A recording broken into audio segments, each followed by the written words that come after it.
Howdy, friends and floor heads. We are playing the longest running series on the channel, Forbidden Lands by Free League. We are back in the Stone Loom Mines, searching for a second elven heart. When we left, we had Vasilla tied to a rope, literally at the end of her rope, and exploring a cavern only she could comfortably fit in. Couple questions we need to find the answers to. Will they find the ruby before the demonic mother or child finds them? Will everything Aldrich gave in these caverns be worth it if they succeed? Well, we're going to find out on the other side of the opening credits. We'll be right back.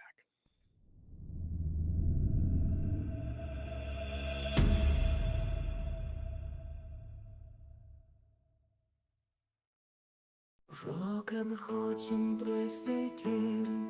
A band of heroes bold. Stand the hunter versus fair, with tales of glory told.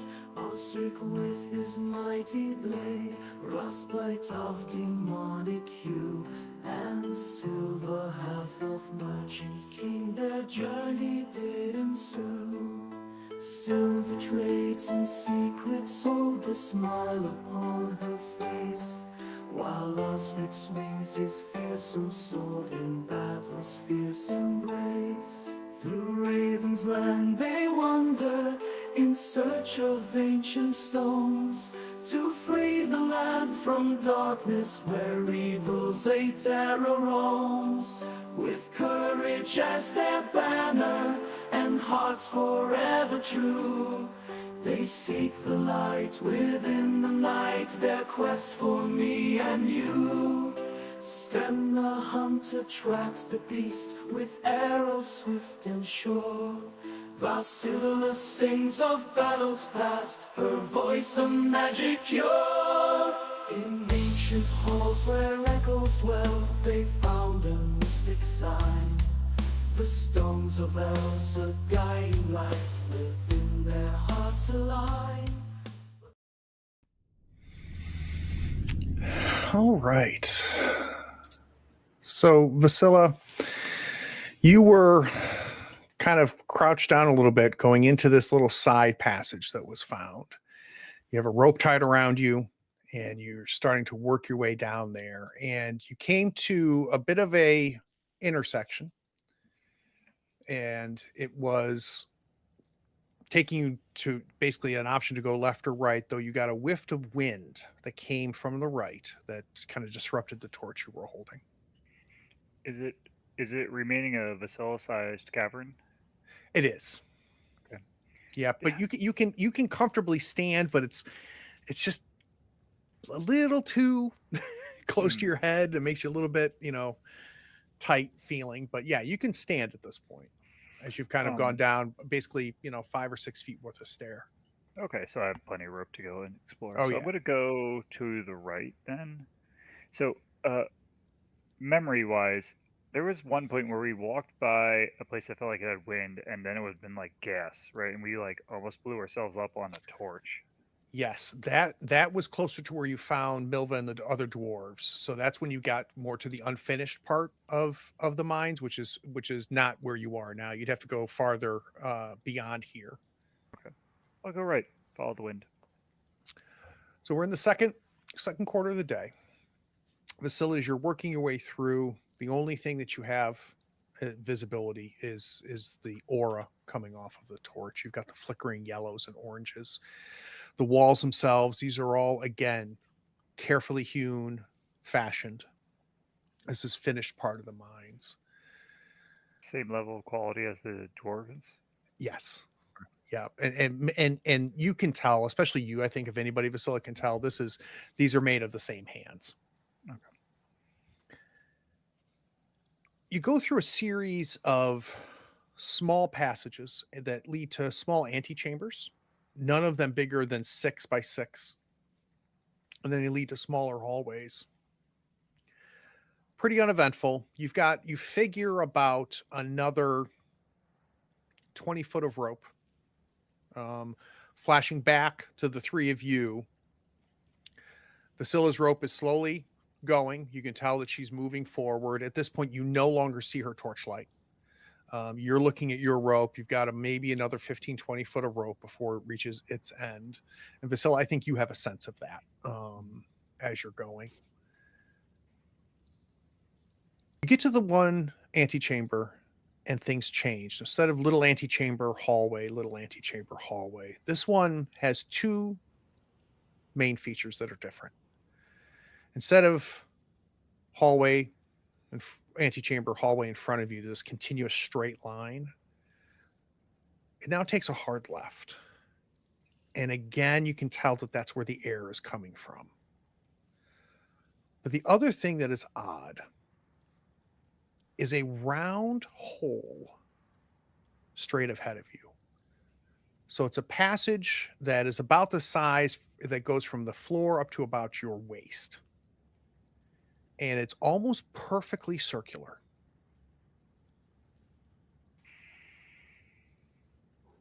When the last demon, well, not demon worm, normal giant worm came through, it ate in a circle as well, right? And it kind of like knocked through the wall. It did, and you got a chance to kind of see when you came back through after you survived that.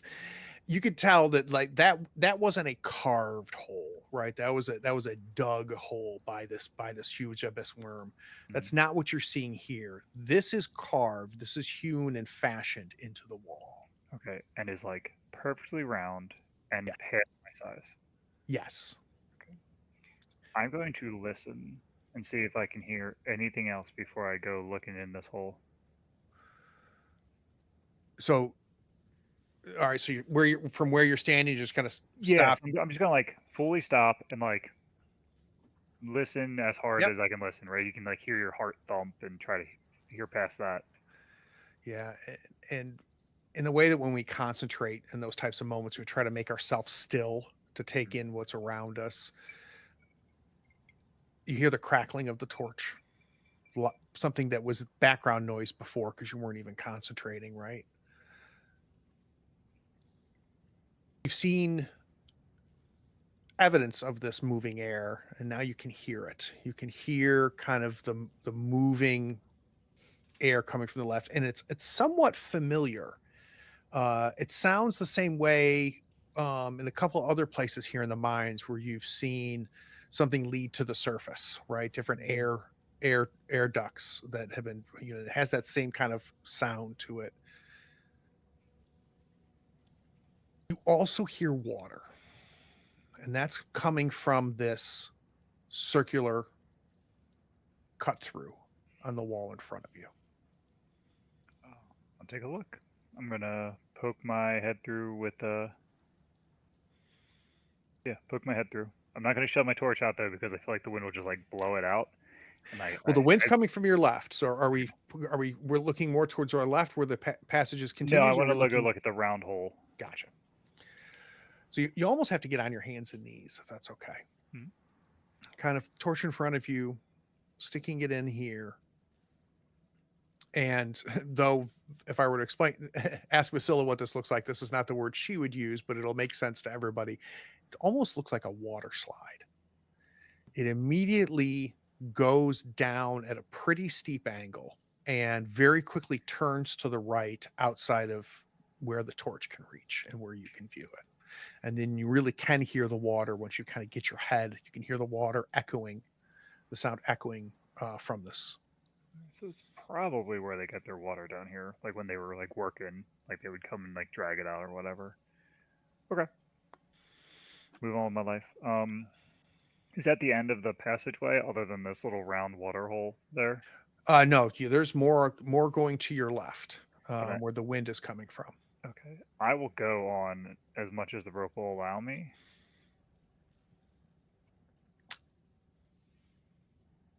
You go as far as you can. It's continuing. As far as your torch can reach, you get a sense there's an opening ahead of you, but not while you're not going to be able to see it or reach it based off of the length of rope. So you are now taught, the three of you at the other end are now, I would imagine, holding on to the last bit of this rope. Is this rope tied to anything? Are you guys just holding it as a group? Is I Osric anchoring thought it, we Silva? found something we tied it to. I mean, That sounds right. worst yeah. case, Osric I and was I gonna are say, holding yeah, it, we but we probably worst found case some we'd have looped it secured around too. one of our waists and Yeah. held an end. If we loop it to Osric, it's probably not gonna. And at this point, And I'll if it probably does, I feel like it will be the least of our problems. sure. Right, exactly. So I'll probably call in, not shouting super loud, but hopefully enough to carry. You're out of rope. You can vaguely hear that enough to understand it. Priscilla. I'm going to tug twice on the rope. What does that mean? Does that mean we pull her I was back? like, is that the symbol for? Did she forget to tell us? We haven't established a code, dearie. Wait, is it 2 and then go, or We don't know what you want when you tug twice. I think we should start pulling. If she- I mean, she's not like If she tugging complains- urgently. no, well, not yet, but if she complains, we can change our plan. But Gently start pulling the rope back towards us. See if Vasilla resists. I am going to resist. I think I'm boy. going to reach behind and unknot myself. And a move that shocks no one. So as you're pulling, you get some resistance, Osric and Silva, and then all of a sudden, whoop, the rope just pulls. Well, she's gone and untied herself. Oh, I don't like that. Last. What are we gonna do about this? I'm going to pick up the rope and I'm going to tug twice.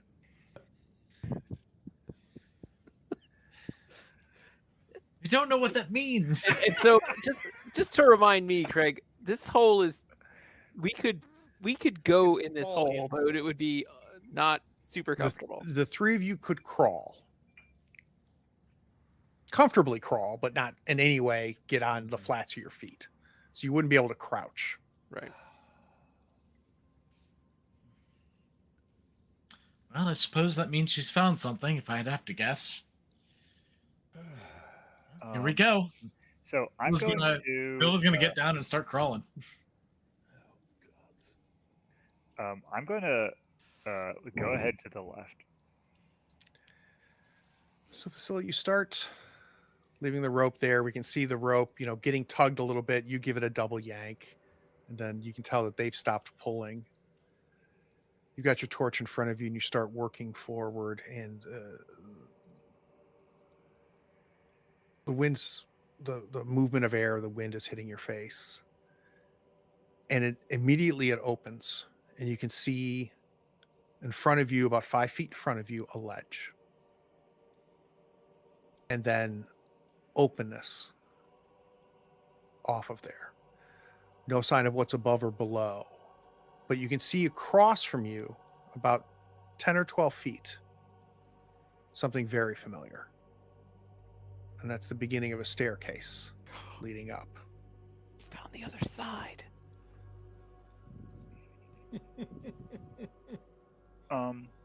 Okay. Does the ledge go all the way around? It does not. It better not. Is it the same size of cavern? Like it hasn't tapered down lower? No. Okay. No. I'll go back to the Yeah. rope, and I'm gonna tug once this time, and then I'm gonna start walking back to Team Good Guys. So Silva's in there. Sten is probably behind her by now. Oh, no, actually, no. Osric can go next. Sten will fill up the end. I don't know that I was ready to do that yet. I feel like at the second tug, it was like, okay, she's going to drop the rope, and she did drop the rope, so she's gonna mosey around for a minute. So I think Osric is still holding the other end of this rope and Well, expecting Silva, you don't- guys to be sort of working along it if you're going to go into this hole. Damn it, Also- my knees. Also, Right. if you guys are going in and don't want it to just be in the dark, then somebody has to have a torch. And it's not me this time. That's a valid point. Silva's already gone, and she's just kind of feeling her way around the walls. Silva, as you work your way down these steps, hands and knees crawling, you see the glow of Vasila's torch, and Vasila turns the corner, and you can see her. Oh, there you are. Oh, Hey, oh, God. Start backing up. But was there something down there? Uh, We didn't establish what the tugs meant. I mean, 2 is always no. What was the question? No. Okay. Well. But is there anything we need, or should we just start start packing up? Down this passageway, I think at one point there was a left and a right. Is that correct? There was. So at the bottom of this stair, there was a left and a right. You went right. All right, I'm going to go the other way now. I'll put this back on though. All right. 2 means I'm I fine. guess two good. means you're 2 fine. is Okay. fine. 2 is fine. Understood.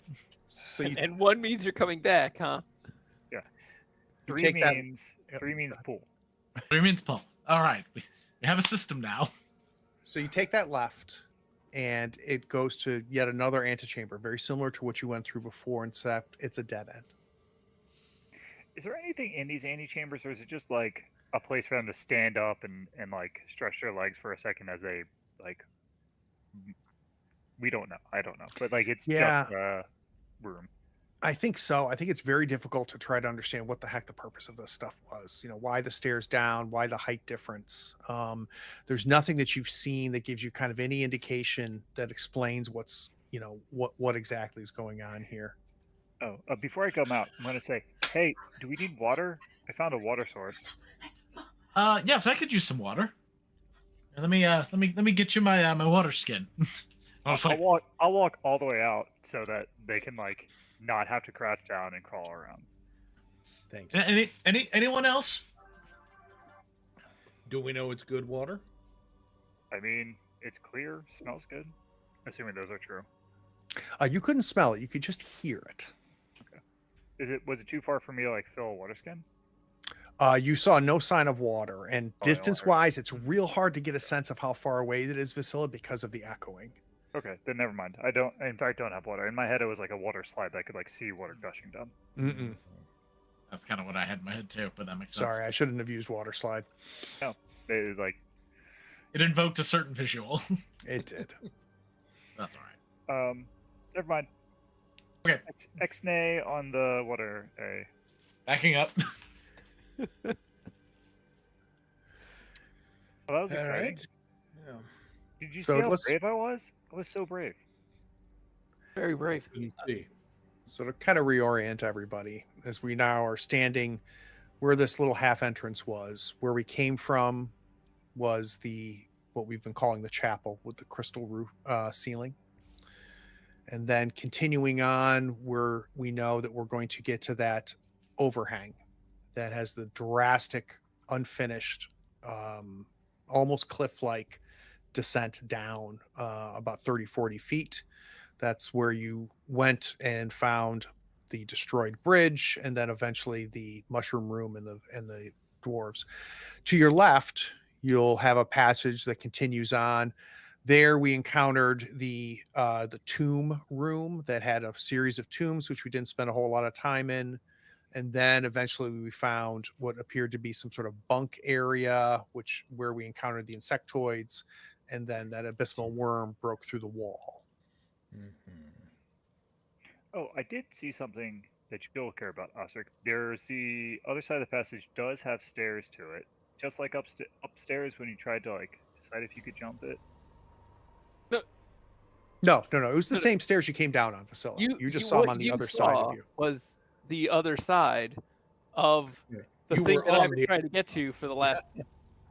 however Wait, so we many kept down. The stairs broke though, right? Like we couldn't go down the stairs anymore.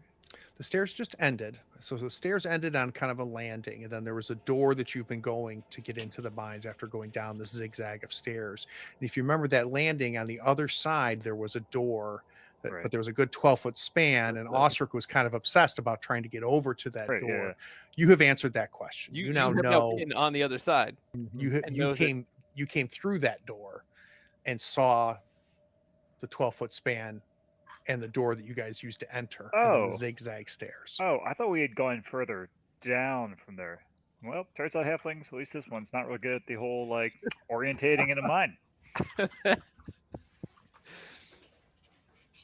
So that's cool. Halflings do hills, not mines. We still have a good bit of time, several hours left in the second quarter day. Well, Let's go I guess exploring. we proceed.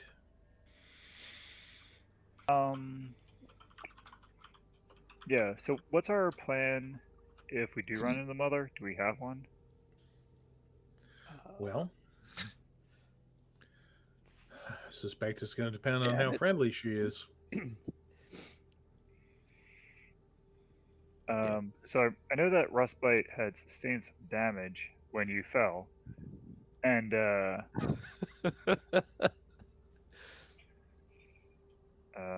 but everyone is feeling okay. I'm feeling a little beat up by the scepter, I think.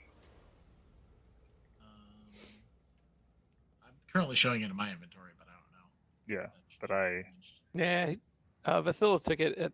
Oh, the first quarter, right? Okay.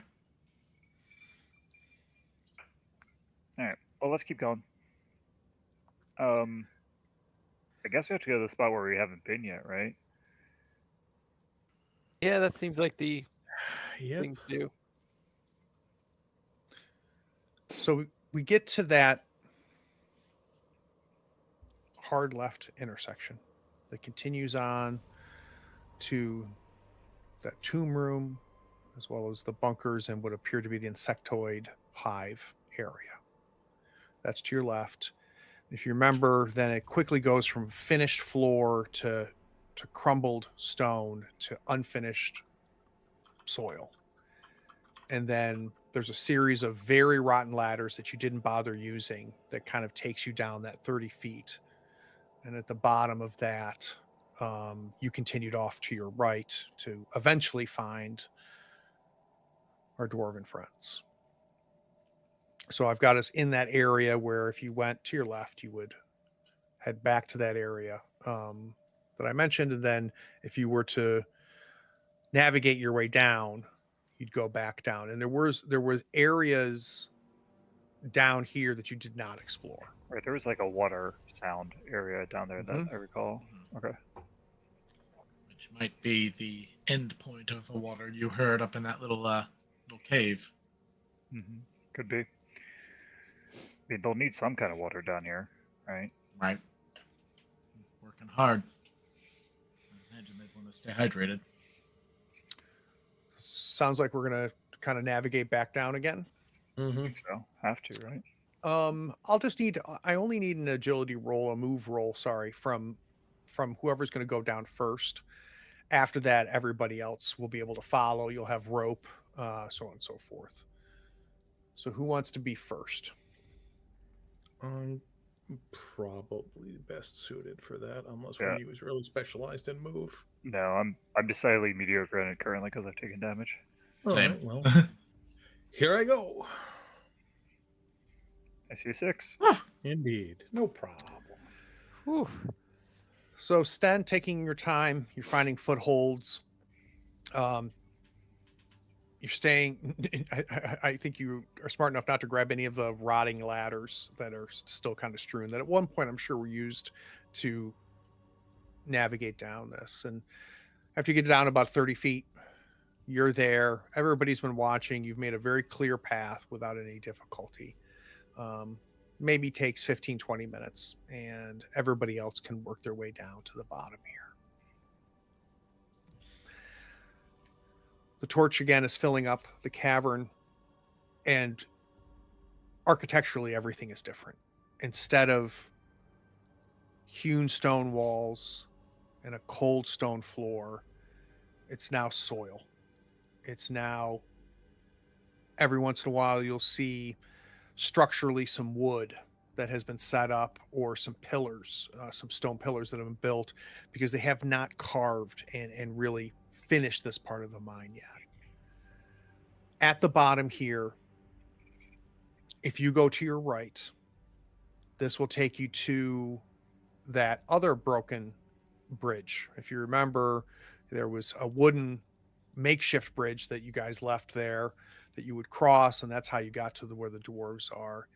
And then to your left is where you heard the water. So left, right towards the water Yeah, would be and the left plan. we haven't been yet. Remember? Right. I mean, correct. Left. Can I get a torch roll from somebody? Ugh, Yeah. am I the only one with torches left? Or no, I have no torches. I used the last of mine. We used up a ton of torches last time. Yeah, I don't have any. I guess we're using the lamp. The answer is So- no, Craig. You cannot get a Silva realizing as everyone's like I reaching for thought you brought torches. the torches. She pulls out a lamp, grabs the leftover of the last torch, and lights the wick, and there we are. So now the warmth of the lamp has far more reach and far more consistent light. So instead of this flickering of the yellows and oranges from these torches, we now have a very nice steady yellow sphere of light. The four of you start to work your way through the passage. It is now not wide enough as you start to go through here. I need to get a sense of marching orders. You can be 2 by 2. So give me an idea of who is where. So I'm holding the lamp, or at least if we're a traditional arrangement, I'm holding the light source. Yeah. I can be in the front because I'm easy to shoot over, Mhm. and I can dodge back if necessary, and that way the light's shining. That makes sense in my brain. Yeah, maybe you and Osric up front, and then Sylvan's down in the back. Works for me. It's old. I'm gonna draw my weapons.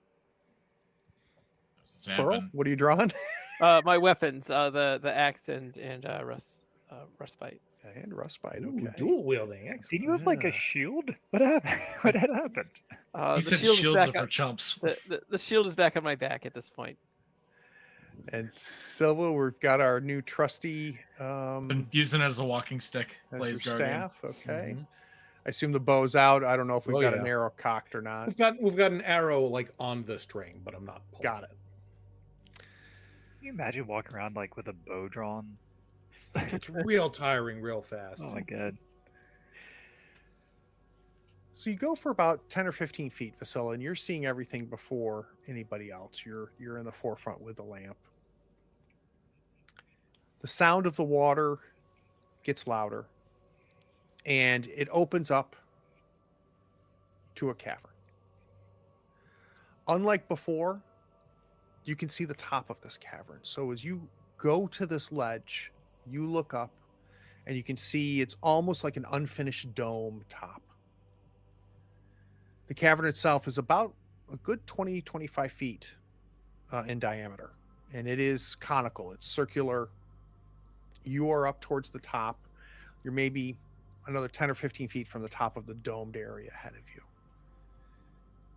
Then there's a series of stone steps that go around this conical room down to the very bottom. I think the lamp is bright enough that you can see the 20 foot or so down. And you can see a staircase continues. Another set of stairs that leave this room continues down, but you can't see where it goes. And then you see a carved doorway, a built doorway, right? Not finished, not nearly as nice as what we've seen before. But you also see what can only really be described as a cave. So from where you're standing, straight ahead and down from you is the staircase, a new set of stairs. To the left of that is the built door. To the right of that, you see this cave. I have you still at the top of this circular stairs that go down. I'm gonna hold up my hand in the well-known sign for stop. And then I'm going to once again try to like listen real hard and be still. Same. Let me just get a quick roll from you. Yeah. What Let's kind of role would you like? let's get maybe a little insight action. Insight?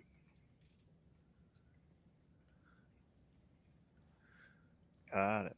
Very nice.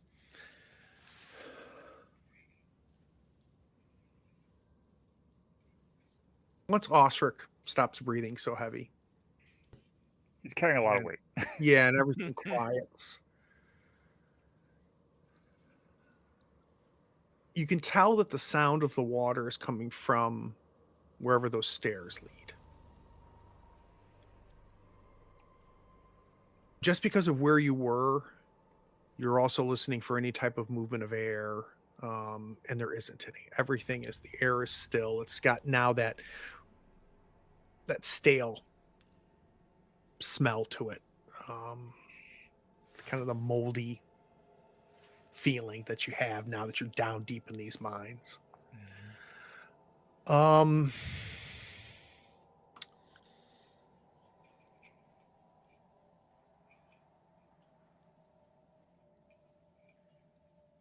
With that success,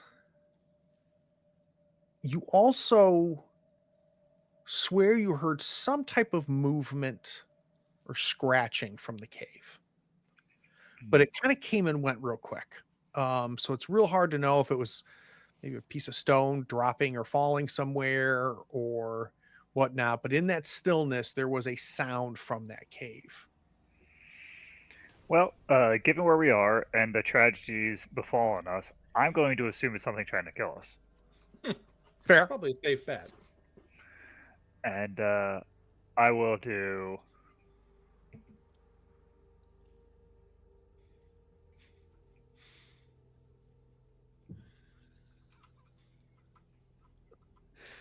I look specifically at Silva. I'm like, She's giving you a hand signal saying she plays a blue deck. and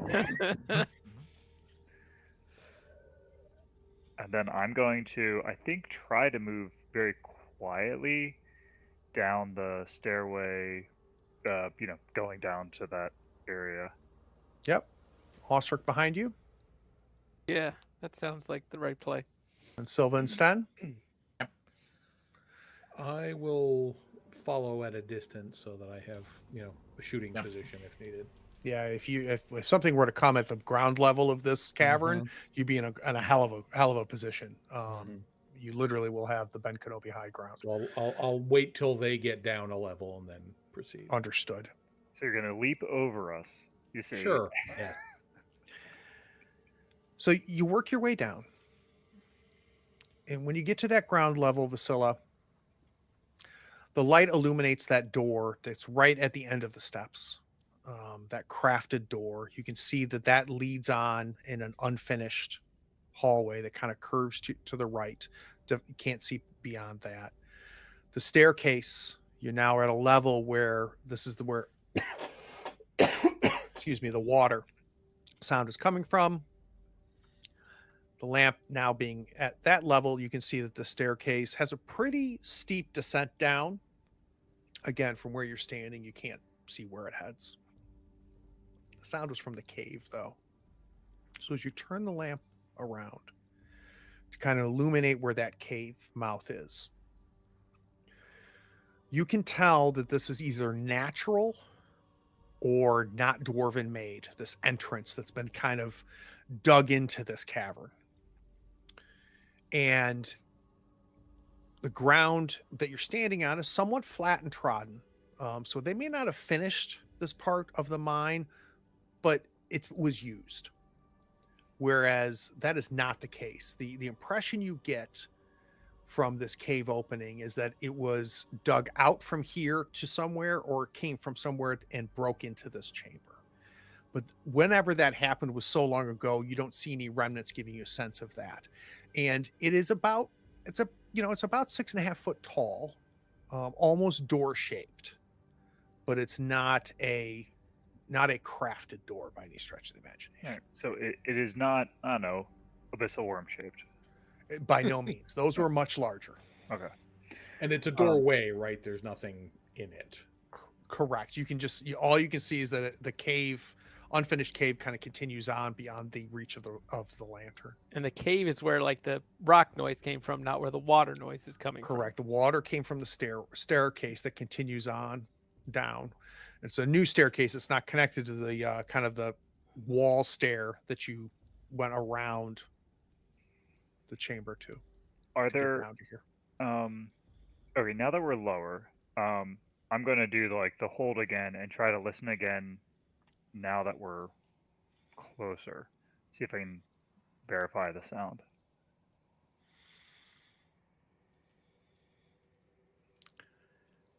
I mean,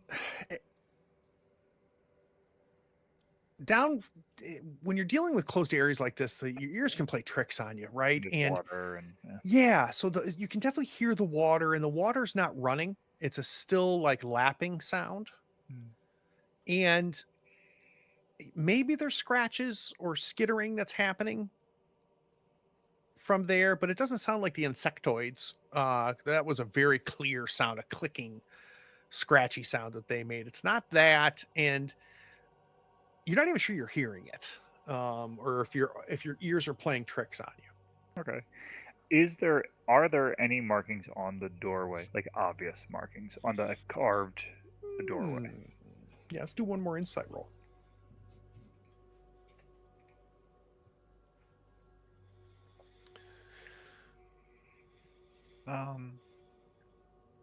I think I'm not going to push this. The logic being that my attention, I imagine that Vasilis' attention is focused on the sound more than like really trying to like look at the door currently.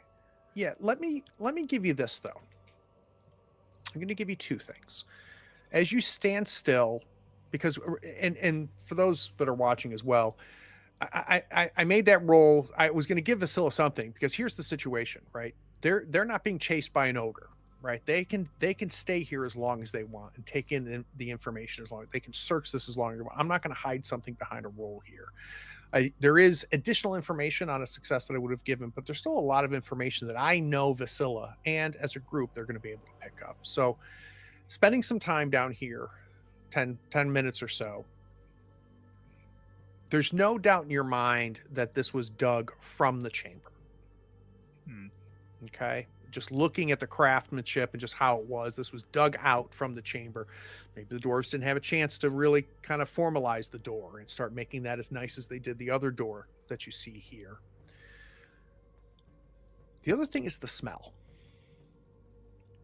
And it's a faint sulfuric smell that you have smelled down here before, but it's much fainter than when you smelled it before. Where you last smelt this was in the chamber where the wooden makeshift bridge was that you had to cross in order to get over to where Milva and the dwarves had holed up.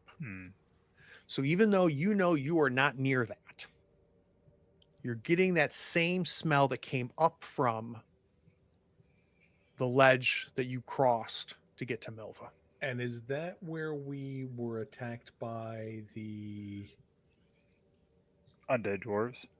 Undead dwarves? Okay. Great.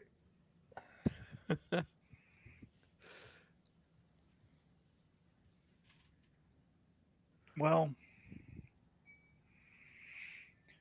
I'm going to look at my group and be like,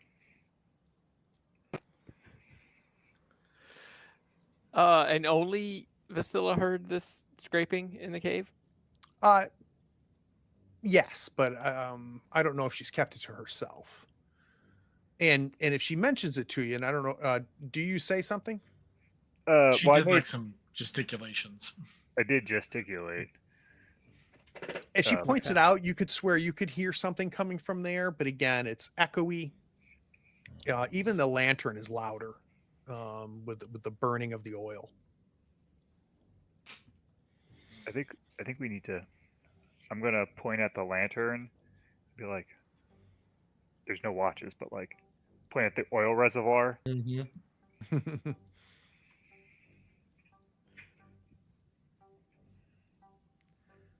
Yeah, let's go into the cave. Let's just Alright. do this. Okay. We're gonna reform. How Mhm. big's this door? You'd have to go single file. Okay. So my plan then is to let Oscar go first, but I'm going to be actively trying to make sure that I shine light into the cave around him, such that he can have light to see by, even if my body is not in the front. Is that a possibility? Yeah.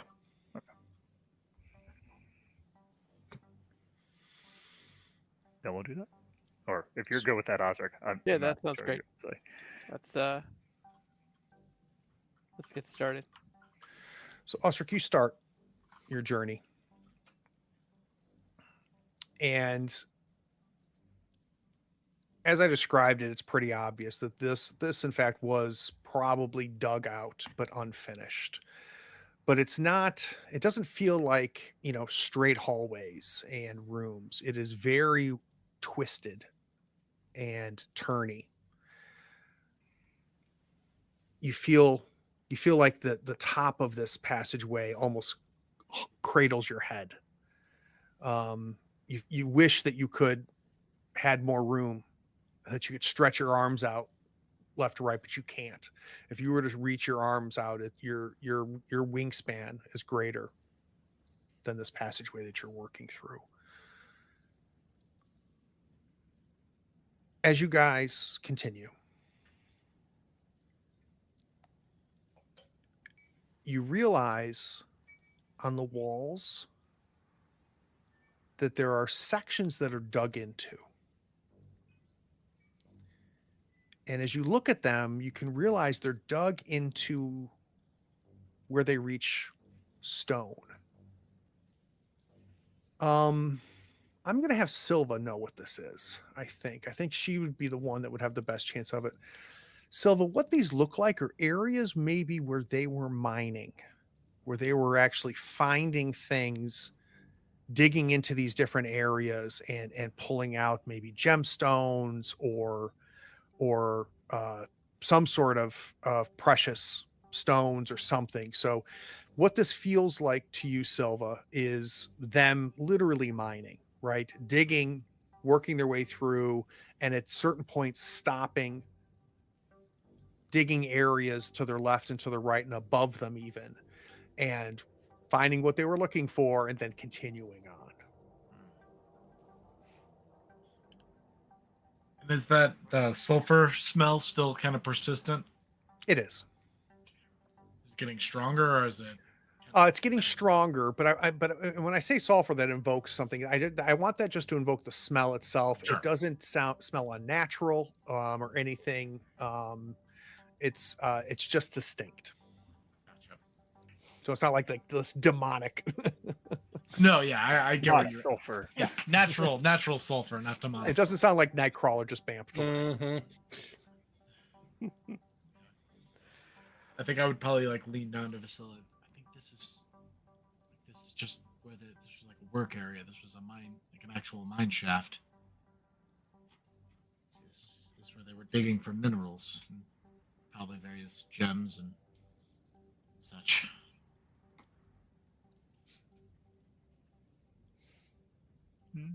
I think we're gonna keep on going and see if there's anything else in this at the other end of this thing. I mean, none of these side things are like far enough that we can't see the back of them, No, right? They're just kind no, of in yeah. the size. Each one of them, Sten, if you stop and put the lantern up to them, they go arm's reach deep. Okay. Yeah. Cool. In fact, I think, Sten, what you quickly figure out as a group, as you are winding through these, that some areas they would go just a certain depth and they would stop, find what they want. Other things ended up being the left turn that they carved and continued. They Right, found a so- vein of ore or Exactly. whatever.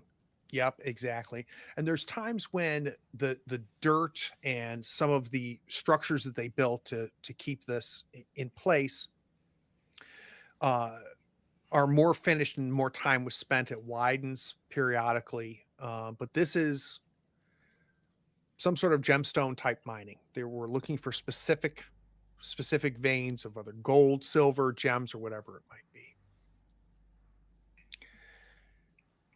It's very erratic. Doesn't seem to be a pattern to the left then to the right. It's almost seems to like U-turn and switch back at times. You've now gone probably a good 200 yards of walking. Now it's all winding, right? So it's difficult to know, as the crow would fly, how far you are from the original chamber that you came from. Well, we can't fly back there. Doesn't much matter. Sylvie, that sound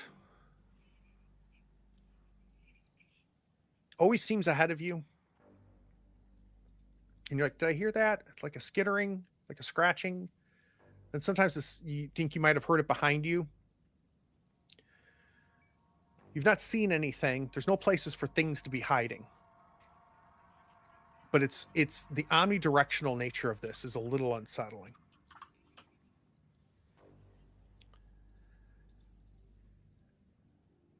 Finally, as you turn another corner, you see it open up.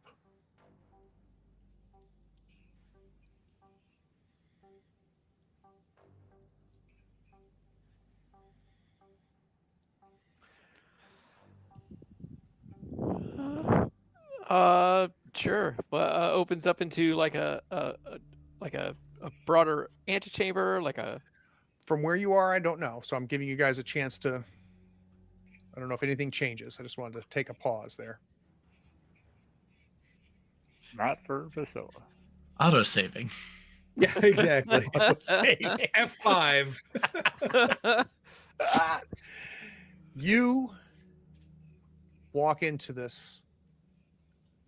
another chamber. Far less finished and much wider than the chamber you came from.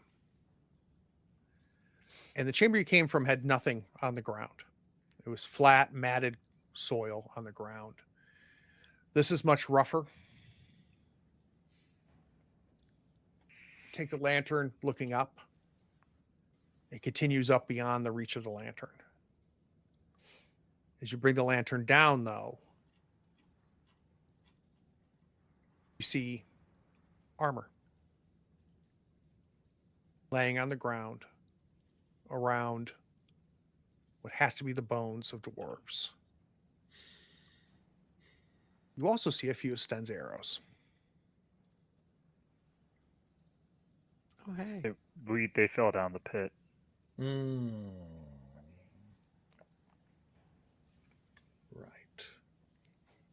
Do you need arrows, old man? I mean, I will, out of force of habit, check to see if any of them are usable. They are. So yeah, Okay. we can have you pick out a few. I think Silva would like prod the nearest skeleton with the staff and just like make sure it's not moving anymore. What a way to find out how this staff works. You lose 3 strength. Staff of reanimate dwarven Oh skeleton. God. What are the odds? Oh no. Well, with proper respect for the possible undead dwarven skeletons, we'll move into the chamber with the light. Put these arrows back if I need to. You explore the whole chamber. There are bodies of these dwarves that you fought. Some of them didn't fall, but some did, and those that did are here. And you see some of the broken remnants of that bridge, some of the broken wood that fell off of that during that fight. As you kind of orientate yourself, you realize, if somehow we were to be able to climb these walls, we will likely get to that broken bridge area that we had crossed in order to find Milva. Well, since there's nothing here, I guess we go back. Guess so. Right, that leads all the way. Before Not back before to we here. walk out, I think we do definitely want to like ensure that Sweep there's the room. yeah, like anything that we're missing, like hidden doorways or latches or crazy worm ladies hiding in the corners. Right. Yeah, nothing significant. There's some stalagmites on the ground in the area. It's a pretty big bottom of a pit, essentially. All right, Then I to guess the stairs, right? To to the the stairs. non-adjoined set of stairs. Yep.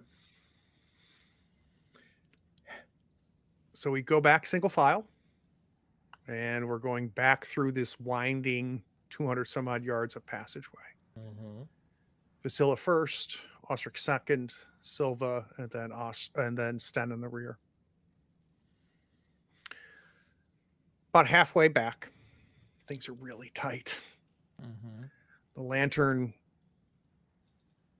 lights far ahead, but things are curving left and right so quickly that it's this feeling that, you know, we just don't see enough. We don't see enough ahead of us, behind us. The walls are right here. I feel like my shoulders are scraping both sides, even though they're not.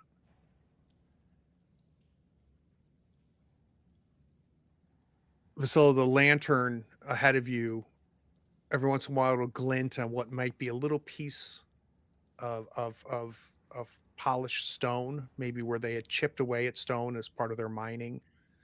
So every once in a while you get a flicker or reflection from the lantern. But as you turn one of these corners, along the walls, you get a flicker. And then you realize it's not a flicker. You realize must be what's been making these sounds. And you see 4 of those little effing demon things skittering along the walls, coming towards you.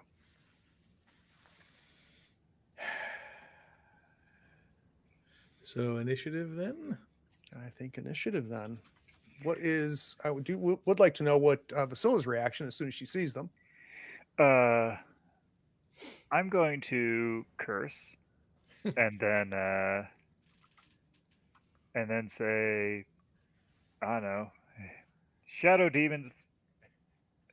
Like, I don't remember if we're allowed to curse on this or not, but point and curse and use the proper epitaph for effing shadow demons. Okay. Yeah. All right. You should be able to go to the combat section. You should have a set of dice there, which will draw your cards for you. Got a 2 There are from not Vasilla, enough cards left. 5 from Osric. Not enough cards left. You're definitely not clicking that little thing down in Yeah. the draw initiative thing, right? Yeah, so I go to the mean- combat section next to where the chat is. Oh, the die there? Yeah, there you go. Okay. Yeah. Why do we Good. still have that? I'm taking that off I my haven't board. figured it It's out yet. there only so that you click it and we do this every time. Okay. All right, so we've got a 2 from Vasilla, a 3 from Sten, a 5 from Osric, a 7 from Silva. Let's quickly see what our demons end up with. These were not great numbers. The 2-3, not bad. All Grab right. the 1, but you know. So we're going to start with that first demon. That first demon is going to take a shot at you, Vasilla. It's running up to you and attempts to bite you. So it's crawling up against the wall. I didn't ask you if you were going to dodge. I am. I mean, Okay. I'm not really a born fighter here, so. So this thing comes to chomp at you. It's crawling up against the wall to your left, goes to take a bite. What do you do? I drop straight down and just like dodge right out of the way. 'cause Meet I- Osric. Yeah. Say hello to my little friend. All right. Um, After that, we have got 2 of you. So who is that going to be? the people that kill things, presumably. Okay. Yeah, I was going to ask if you wanted to sing us a song, but I mean, I we'll- can. we'll leave- Do we- I don't know if we need it against these guys. I mean, Uh, confidence is the killer, of course. But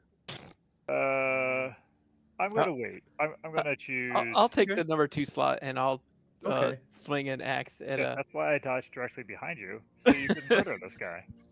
Sure. Clearing your Perfect. path, obviously. Oh, yeah, Obviously. so I'll just do a thing. All right, so we're gonna give you a 5. We're gonna then update Osric to be 2. Hold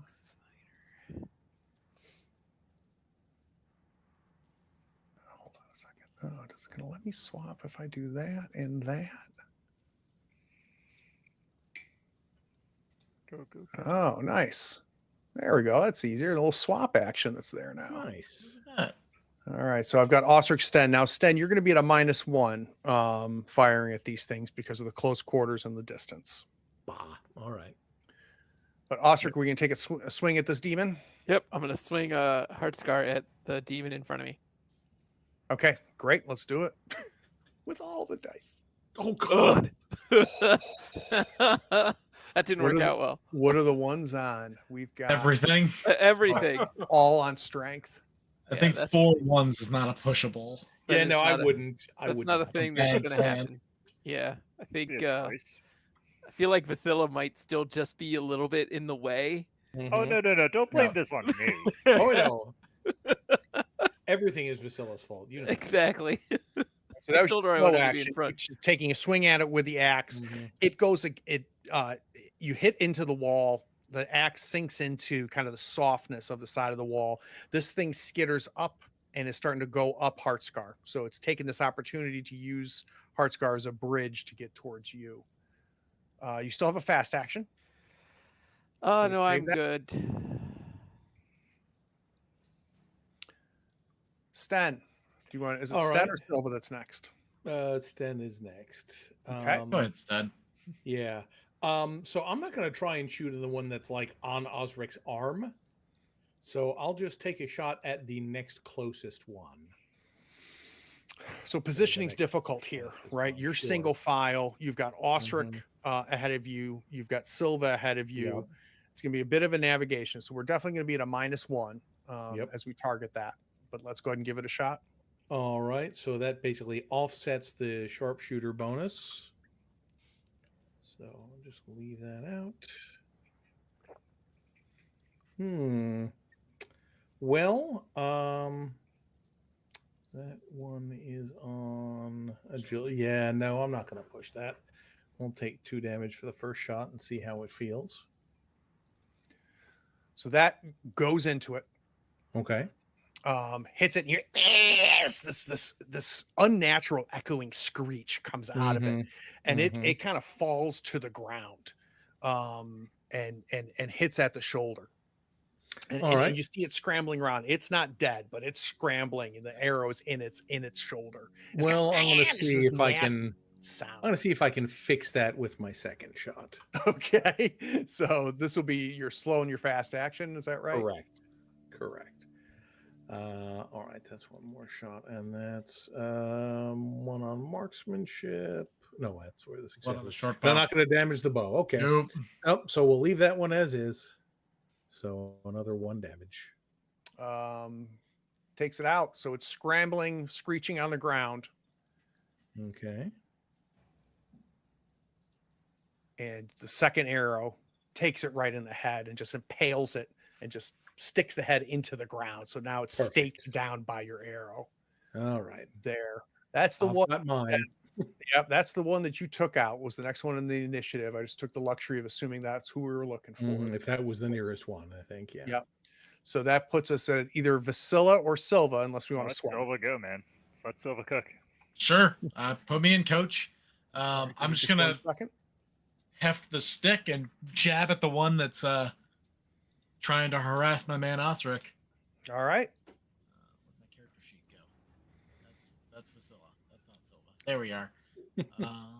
Vasilva. Please, let's see what this fancy staff does. Any modifiers to this? Nope. Jab. Oh, Good stab. It's a good Oh. stab. Ow! Real good stab. And it does 6 strength damage to me.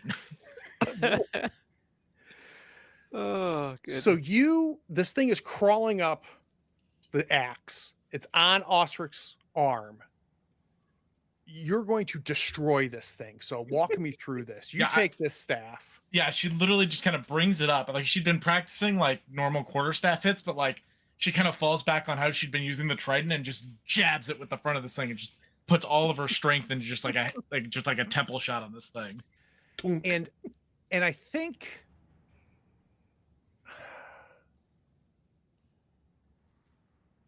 for lack of a better word, its head essentially blows up. Where its head was is now just the end of this staff, and just this black ichor blood just splatters all up Osric's arm, all over Heartscar's axe. The body flies back from the momentum of the hit. I don't know what this feels like for you, Silva. Mm-hmm. So I'm going to tell you the mechanical effect. Okay. I'm going to let you decide what this means. I need you to take 1 wits damage. Ooh. And specifically, it's from guilt. Oh, poor widow demon. Yeah, I think there's just there's just a moment when like that head explosion happens, and there's just like a moment of horror where she's just like, and just like gripping the staff, just like, oh god, what did I just do? Like it was a demon, but it's so violent. Yeah, like incredibly more violent than probably almost anything she's done to this point. Incredible amount of violence. This takes us to Vasilla. Well, I've got a slow action left, so I'm going to stand myself back up, and I don't know how much of an action stand myself back up is, but I will stand myself back up and continue to provide light in the corridor. So the last one in the far rear is going to take another bite at you, Vasilla, as it's now working its way off of the ceiling. All right, I will dodge again. Now that I'm standing. That's right. So you don't have the, and you're going to try to remain standing? No, I'm just. You're willing to drop down again? Yeah, it's fine.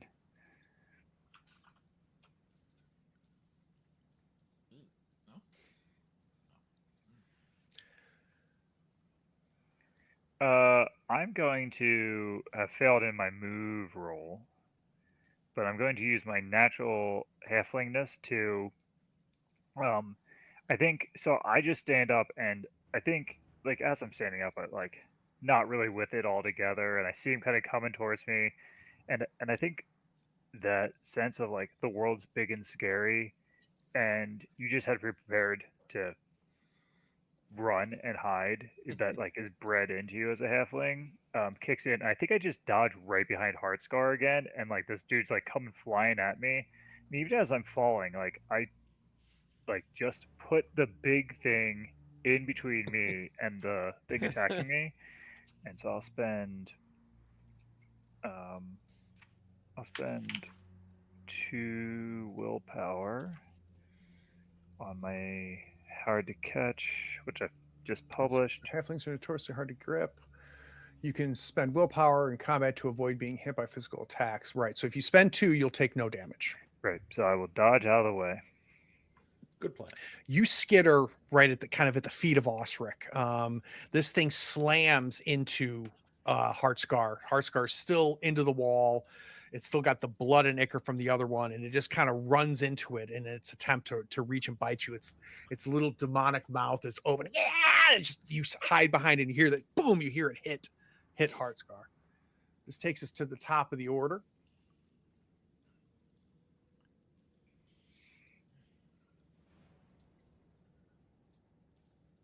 And our next demon is going to now go for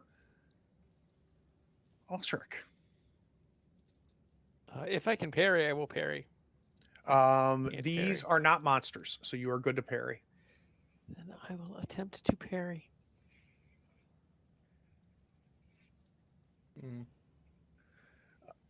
This takes a bite. You pull the axe out. What does a parry look like in these tight quarters as this thing goes to bite you?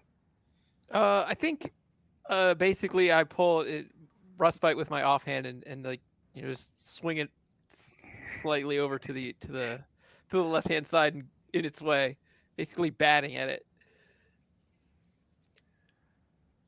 And now it is yours, sir. Sure. I will swing an axe at that thing.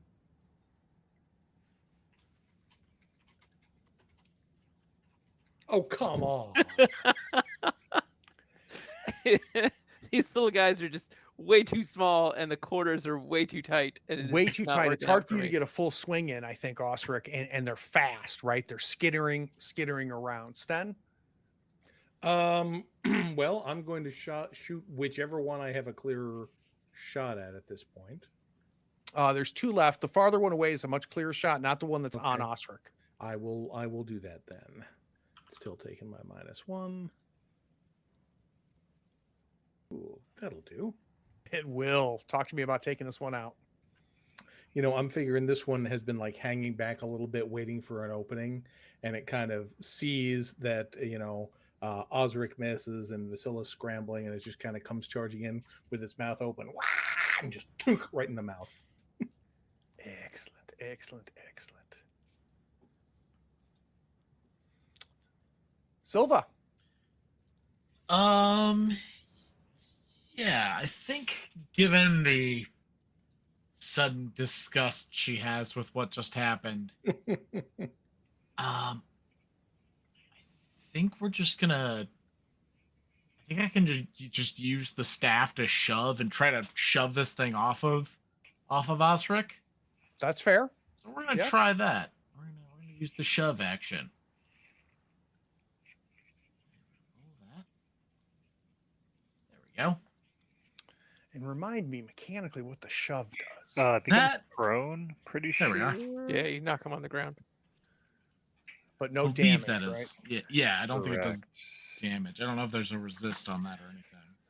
So this thing's crawling up, trying to get to Osric, and you just take the end. Instead of a violent slamming it, you're kind of like pushing it enough, right? Yeah, I'm like and it swatting it off of him. and it rolls and it falls prone to the ground. So it's at your feet, Vasilla. Or at I will Ostric's feet. stab it with my knife. Excellent. Get it, Facilla. So hold on. So shove. Blah blah blah. You'll be I think you're at a +1 against prone, right? Your opponent can dodge to avoid your shove. Blah blah blah. Sorry, reading. Falls to the ground is prone. I was looking at prone. Boop. Boop, boop, boop, boop. Oh wait, there was prone. Parry, dodge without going prone. Oh no, that's not. Whatever. We'll just take one and get on with our Yeah, lives. I think I want to say it's +1. That sounds right to me as well. +2 actually. Standing Excellent. and you get +2 on Plus close two. combat attacks. You. Uh, He gets Vasilla. +2 attacks, Rosu says, confirming Sten's discovery. Guys, we need to talk about that. So I think I'm going to go ahead and try to.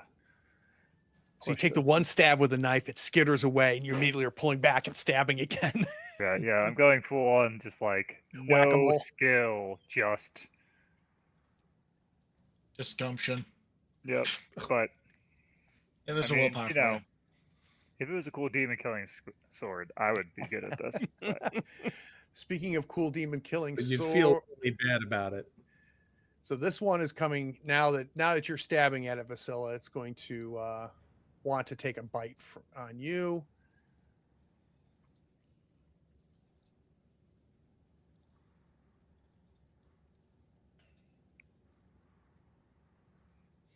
all right, if I try to dodge here with my slash because I've just gone, we're kind of like tumbling around on the ground. Like, do I take penalties to my move roll here for the dodge or what? Now, this is so you're on the ground as well.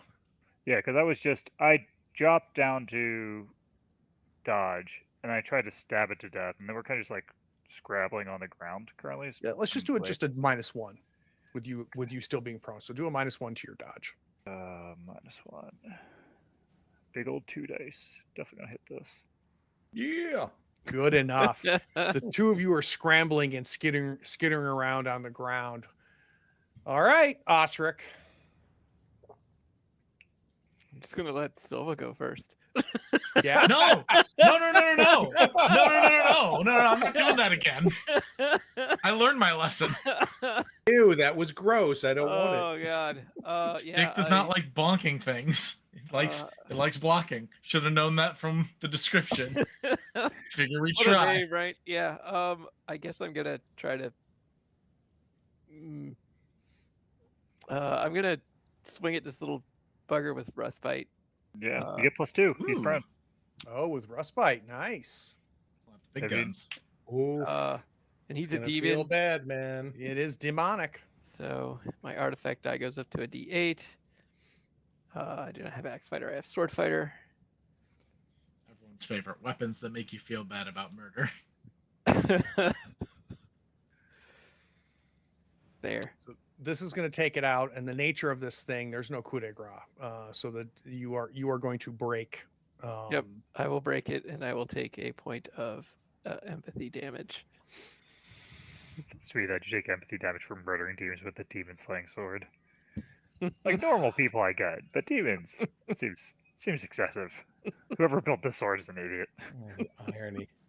So the four of you have faced these things before. You have really had, with minimal difficulty, vanquished it. In fact, I don't think anybody took any damage.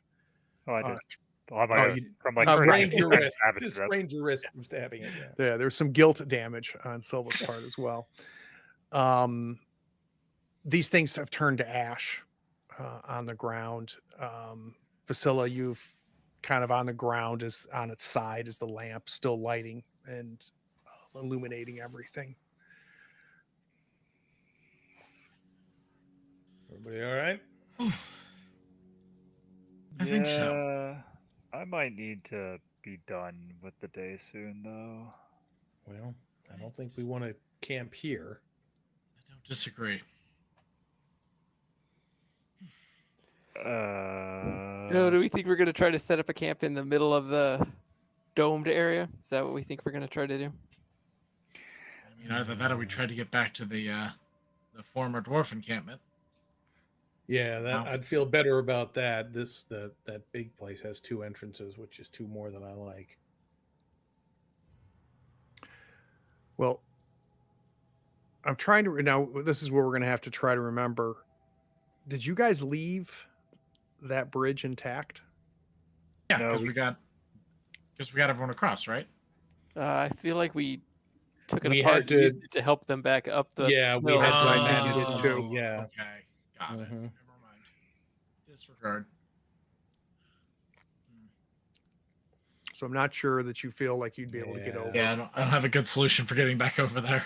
Now, if you're All looking right. for a one entrance dead end, going back to the bottom of this pit, it only had one way in, not counting above. Yeah, not counting above is the problem, but it's probably the best we can do right now. It's a workable solution. I mean, sleeping in that smell sounds terrible. Where would you rather go? Well, can't we just like come over here to where this the stairs meet and just sleep there? If there's enough space, I suppose we could. I mean, it was you're like talking a about- 15 or 25-foot cavern, wasn't it? With the stairs down where we. Yeah, it's a found good the- size. yeah. So yeah, there'd be room to start a fire and to make camp. All right then. So we work our way again through these winding mining tunnels. We get back to this chamber where we can have the staircase and the sound of the water, the door that we have not explored that leads to who knows where, and then this walled spiral staircase that goes along the walls back up from above. So we're in our third quarter day. We'll need a make camp. We'll need to keep watch, and then I think 2 are going to sleep. Yeah. Makes sense. So whom is doing what? We'll make camp. Okay. I can keep watch, but I'm not the best. Well, the 2 of us that are decent at it are beat up in that. Yeah, so Silva's pretty worn down from scepter damage and guilt damage. So, question: does it make more sense for one of us to set up watch, to set up the camp, and you to do that? Probably not. You rolled. We'll say no. You did it out of normal thing. I'll do the scouting. I'll do it. Because keep watch is a scouting roll, right? Yep. Or you can do it off of the group sheet. Party sheet. Yeah. I've got this one ready, so I'll just do it here. See, no problem. All right. And let's get a sleep from Osric and Silva. Sleep. I love a sleep. I love a random D6 from the Game Master. My finger slipped. Of course. There's 3 fingers over there. So You might have Sten, had a couple ahead. successes there because you get 2 more dice because they make such good camps. she only needed the 1, so we're okay. Cool. Can we do just a short montage as Silva and Osric, I think, are finding a place to kind of fall asleep? What does the Vasilla keep watch look like? What does the Sten making camp look like? I mean, making camp here is mostly it's already a pretty big flat area. It's just making sure there aren't places with bugs or leaks or uneven places that'll be bad to sleep on. Just kind of making sure there's nothing too problematic here. And I think for Basila's part, she finds a spot to like just sit up against the wall, like with her knees up to her chest, and that you can see the entrance for all 3 places. If she has to preference, she'll look up the stairs and over to the doorway, and then she just like she actually pays attention for once and is got the lamp by her feet, and then just like playing with fishing wire, kind of like fidget spinnery style. Just give her something to do so she pays attention. And I think during this keep watch, I think you would have explored a little bit of that hallway, right? In this, I mean, we're talking about a quarter day here. Yeah, we got like 6 hours. Yeah, that's right. Yeah. So I'm going to go ahead and say the hallway continues, curves on. You stop yourself because you're by yourself, but you can see that this again opens up to what appears to be a pretty large area. The lantern only shows so much, and and in order to, you'd have to go a good 20 feet from the party to continue on. So you get a little bit of sense. Same thing with the stairs. As you kind of explore down the stairs a little bit, but staying within shouting distance of Sten, the stairs continue down about 15, 20 feet. And though you don't go down the whole way, the lantern exposes to you where a water line sits. And the stairs continue down in what appears to be like they're flooded. So someone carved stairs down there, and then after the stairs are carved, then the water. That's what it appears. Broke through. Okay. Does the water smell fresh? It doesn't. It doesn't smell. So yeah. Yeah, it doesn't smell stagnant by any stretch of the imagination. I don't know that this is true in like the olden times, but I feel like it's possible that I know the right herbs to like try to brew with the water to like disinfect it essentially. I mean, it'd be a matter of boiling it, right? Yeah. So do you want to capture some of that water and bring it up and boil it? Yeah, for sure. And I'll get it boiled up and ready for Silva the next day. That's great. So let's have nobody needing to do a water roll, but let's go ahead and get some 4 food rolls. Okay. Is everybody carrying their own food now? I am. Through the power of knowing how to pack my pack.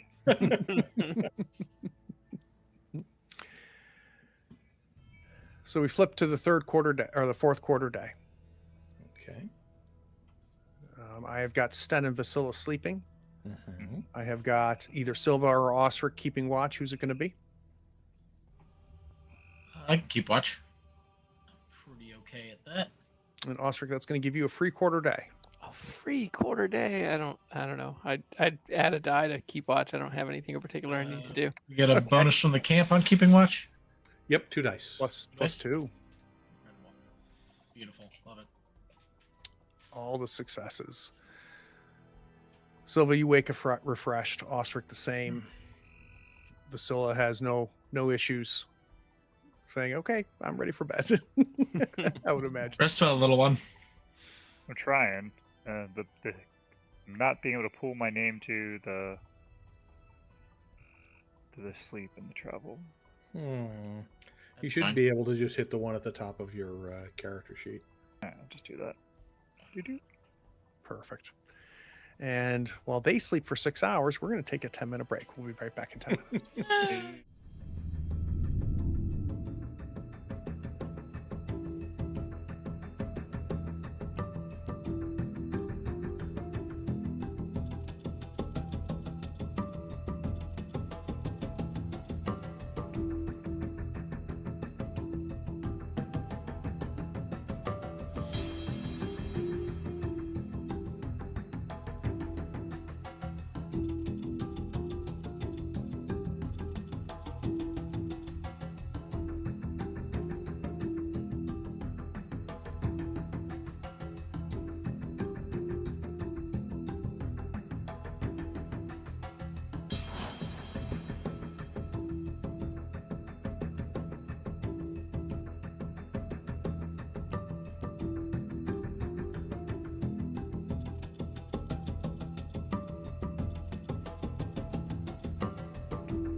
So Sten and Vasilla wake.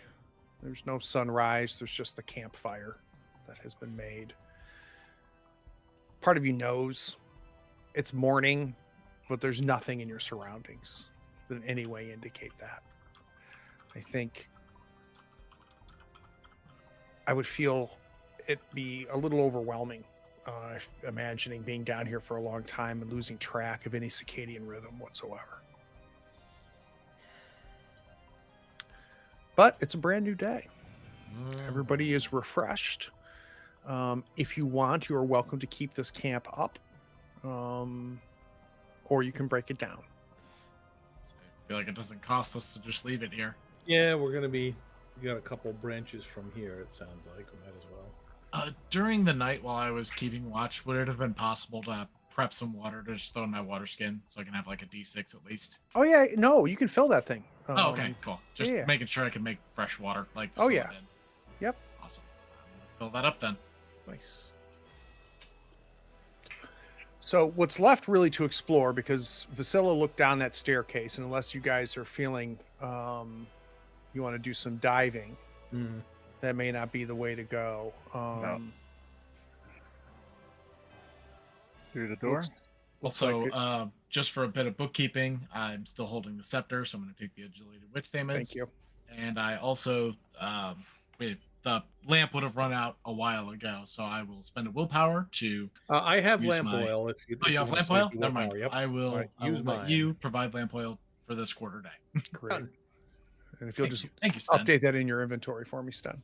Yep, done. So we've got a fresh lamp.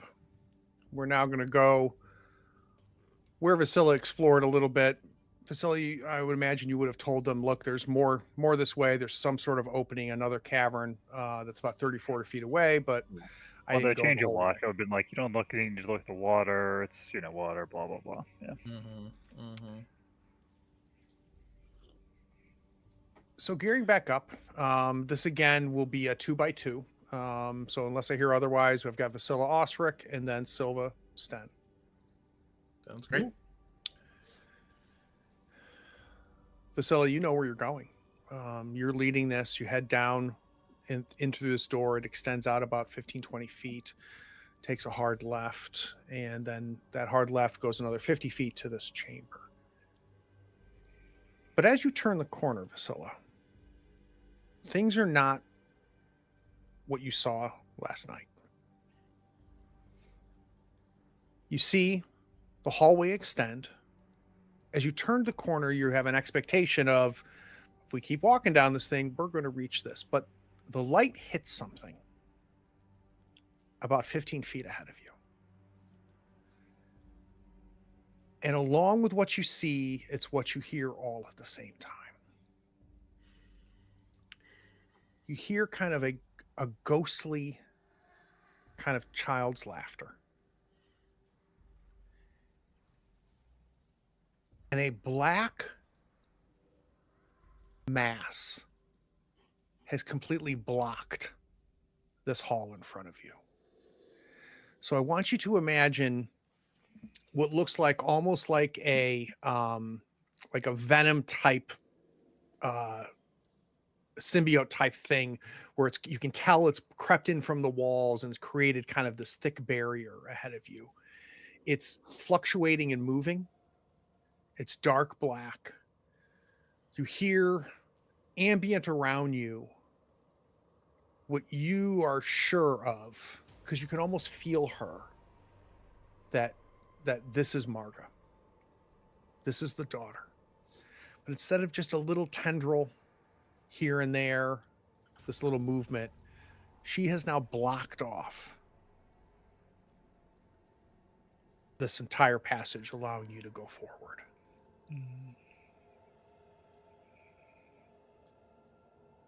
Well, hello, child.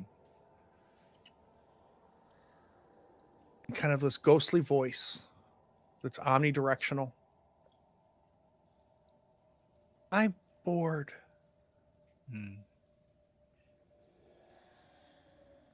Would you like to play a game? Yes. What kind of game would you like to play? I like riddles. All right. Those are fun. So there's like this ghostly giggle and almost this sense of anticipation. And you hear in her voice,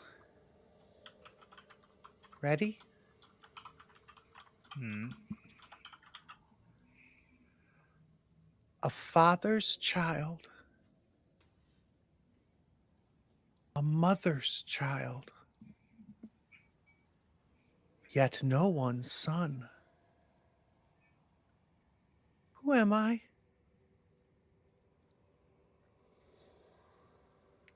You got this, right? Please tell me you got this. Is that Brian or Stency? No, that's Sten. Sten's like, if I can figure it out, I know you can figure it out. Hmm. Well, what do you think, old man? Well, a child that's no one's son is someone's daughter.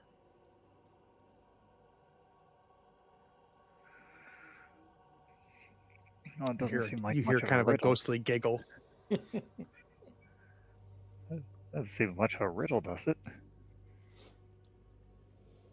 Trick question. She's a child. Hmm. Is it Marga?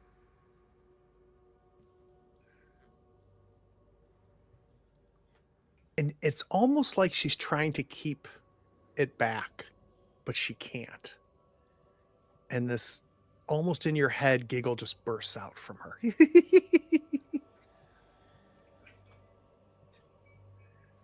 As you start to see this mass seep back into the walls and the passage opening up again, the ghostly sound and the laughter is going away, and it's not fading, it's going farther. And the last little thing you hear that's almost audible is her voice saying, "Be careful."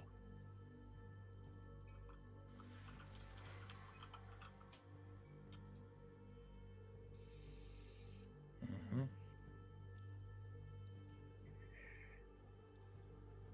Well, you still have with children's den. I'm gonna head on in. Yeah. Proceeding with caution. So as you guys walk forward, there's no sign or remnants or residue left by this mass.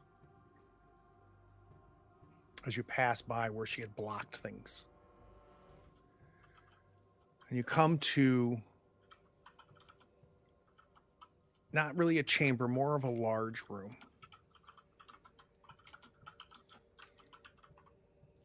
And constructed in the center, taking up the entire center of this room.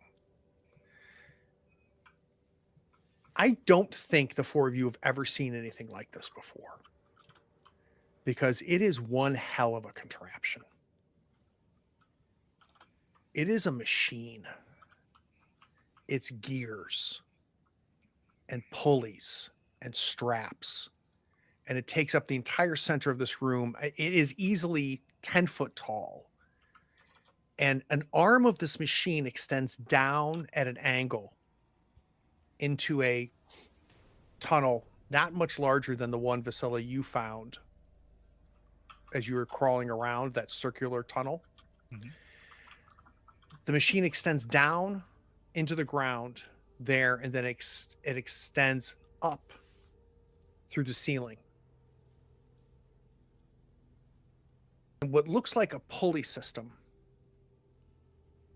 with buckets set on these pulleys. And at first, it's like I said, this is a level of engineering that is just beyond anything that I think you've ever seen in your lifetimes. But it also doesn't take an engineer to really try to understand what the hell it is. it appears to be something that pulls water, right? These things obviously hold water. And if this thing could be turned on, you're imagining just a series of buckets being pulled down below into this hole. And then on the top of this pulley system, the buckets would be upright as they would extend up above. On the far side of it, there's another door. But you also notice troughs at the base of this mechanism that have like this black grease in them.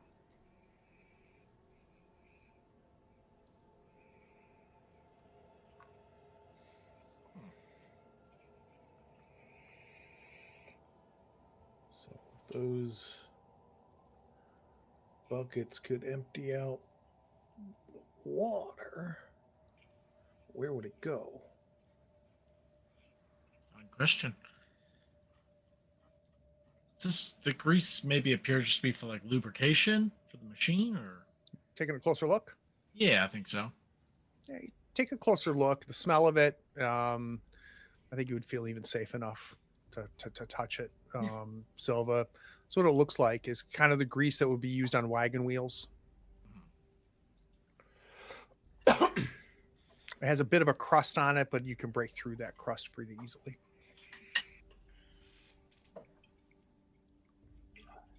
So,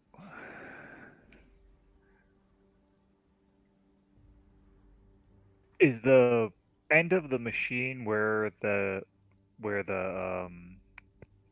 puddle was, the lake was, that was covering the stairs? Is it like relatively oriented that way?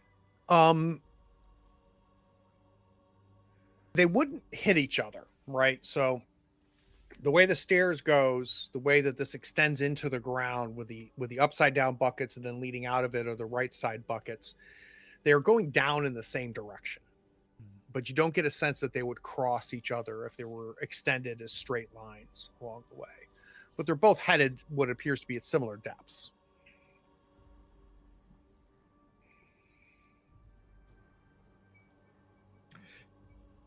Is there, not that I'm suggesting that anyone touch it, but is there any kind of big obvious switch or button or lever or key?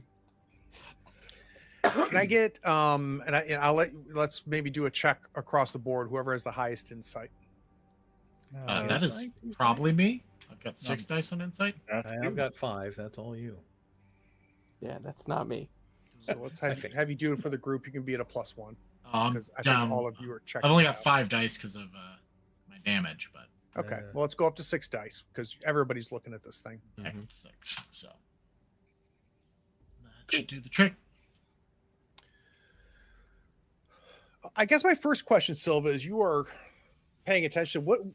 What's running through Silva's head, having seen something like this? It's almost magic, right? This is a level of technology I don't think you've ever encountered before. Can I get a sense of the inner dialogue that you're going through as you're checking this damn thing out? Yeah, I think she's probably heard stories from and of the dwarves, of like old machines and various contraptions they would make in the mines, and she probably thought most of them were kind of overblown and kind of blowing a bunch of hot air, but she's really starting to come around on no, the dwarves are really onto some very interesting technological advancements. What could come of that should they get back on their feet after everything that's happened in the past 100 years or so. So this is really kind of really informed her view of dwarves they've been doing here. And though I don't know if you have a strong understanding of how it would work, I think you can spend enough time looking at it to imagine what if the gears were turning? She has faith that someone wouldn't build this if it in this grand manner if it didn't work. Right. So this exists and must work. Exactly. So you're going to assess a few things. One, you assess what we've kind of figured out, right? That this probably pulls water. Where it goes is not clear. Where it comes from kind of matches up from a depth and where that water line was in the stairs. Second thing that you're able to pick up, if this thing were powered somehow, I bet it still works. And as you look, because it extends floor to ceiling, as you look up specifically where the gears mesh to other gears that are kind of built into the ceiling, though it's eventually gets covered and you can't see the full extent of the machinery, with the last piece of that success, you're pretty confident that the machinery extends in the direction of that door, but probably above the ceiling out of sight.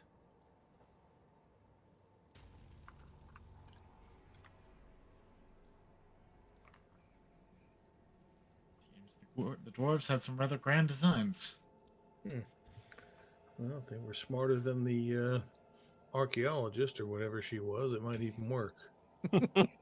Probably noisy as hell, though. Might be human. Can you imagine if Grimhilda was here right now and saw this? She'd be losing her mind. I always think about Right? that. Yeah. She made missed the an offer. opportunity.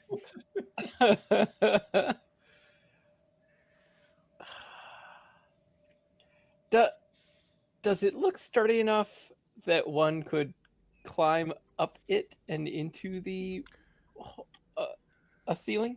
You'd have to break it. There's not room. Okay. It's very tight. The buckets are just a small. I mean, the precision in this, the buckets would scrape right up against as they come out and come in. There's no room.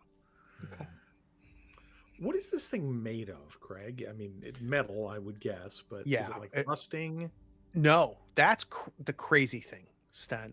There's nothing here that looks new, but the fact that it has not seemed to have corroded or rusted at all is almost breathtaking.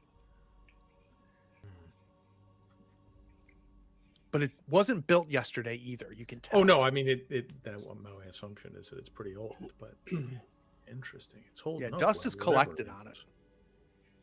Stories of metals that the dwarves And no worked. button, huh? No button to push. No meme of you sweating. Big red button says "Do not push." All right. Well, there's a door. Yeah, I guess there's nothing we can do with it now. Like it moves water, right? Like it doesn't move stone. These buckets couldn't doesn't move stone out from where they're.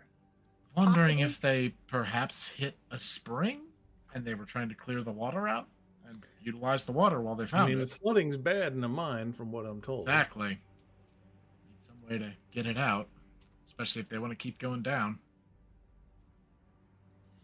Looked pretty rich, I guess, from all the little holes we found. Exactly. Secrets for the past, I suppose. Mm-hmm. So you kind of navigate around this machine that takes up the majority of this room. You get to that door where it feels like according to Silva, the gears are behind the ceiling, above the ceiling. Small hallway leads to a small room. It's a dead end. But in the center, on the floor, extending a good 5 foot up, is a very large lever. Well, now.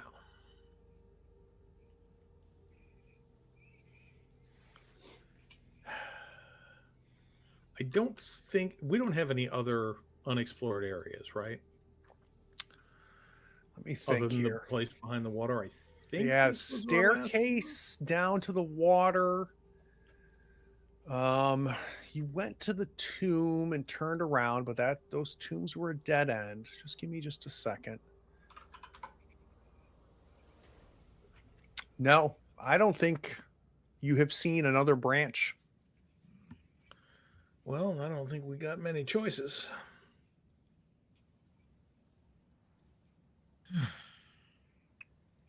So pull the lever. Pull the lever, Kronk. Quite fascinating to see this dwarven machinery in action. So who's doing what? I mean, Margaret did say to be careful. It probably summons Whistleborn. Well, I would imagine it makes that's a lot kind of of what we're noise. looking for. So just be ready. I think I'll go out to the other room and try and find a relatively defensible position. Mm-hmm.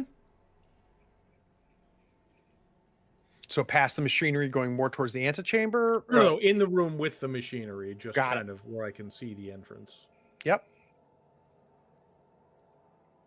I pull the lever. Oh yeah. So it sticks pretty good, Vasila. In fact, I'm going to insist on you get help. I'm think you gonna Yeah, try and we'll pull help. I think seeing Vasila struggle, I think Silva would come over and like There's reach some over and grease give her a in hand. these, grooves over here, but Oh yeah, there is grease. Does it feel like it could use greasing? I think no. But it resists. And you have to put a good bit of effort into it. But once it goes, and it clicks pretty smoothly. And you go from 45 degrees close to the door to 45 degrees away from the door.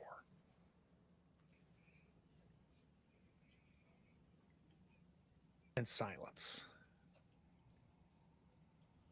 Until you hear from below, there is a sound.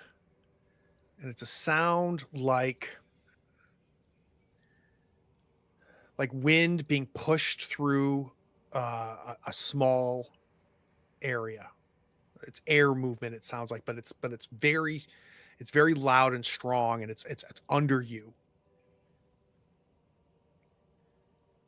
We cut over to Sten. Sten, you can hear this, and the sound starts below you from where you came from, where the rest of the party are. But that sound then extends under your feet. And then you hear a rumble below the machine, below where you can see it. You used to hear this. I'm gonna step over into a doorway in case it explodes. Okay. So you get a little bit of distance. And you've seen a pot boil. So when the steam pressure is released from a couple of the valves in this machine, that sound suddenly makes sense. And it almost whistles as the steam starts escaping from the inside of this machine. Steam that seems to be coming from below. And we see the gears, the huge gears. Some of these gears, Osric couldn't touch both sides of it. They're so large. We start to say, and slowly we hear a grind as this thing comes to life. It's doing something. 3 of you are in the other room. You can't see this, but you can hear it.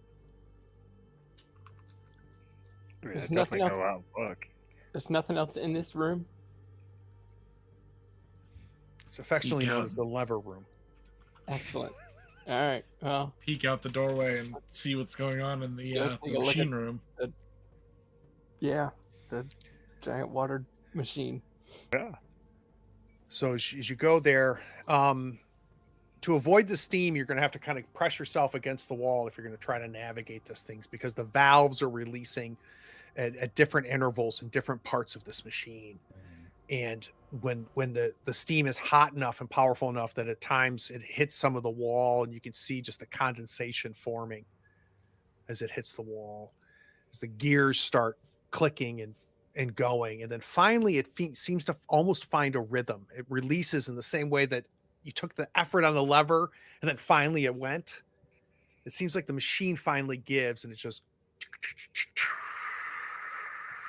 and the gears start to dance, slowly moving. Soon afterwards, we hear a clicking, and this pulley system that's extending to the ground up to the ceiling starts to go. Upside down buckets start descending down into the hole in the ground. Empty buckets start coming up from below, rolling up to the ceiling.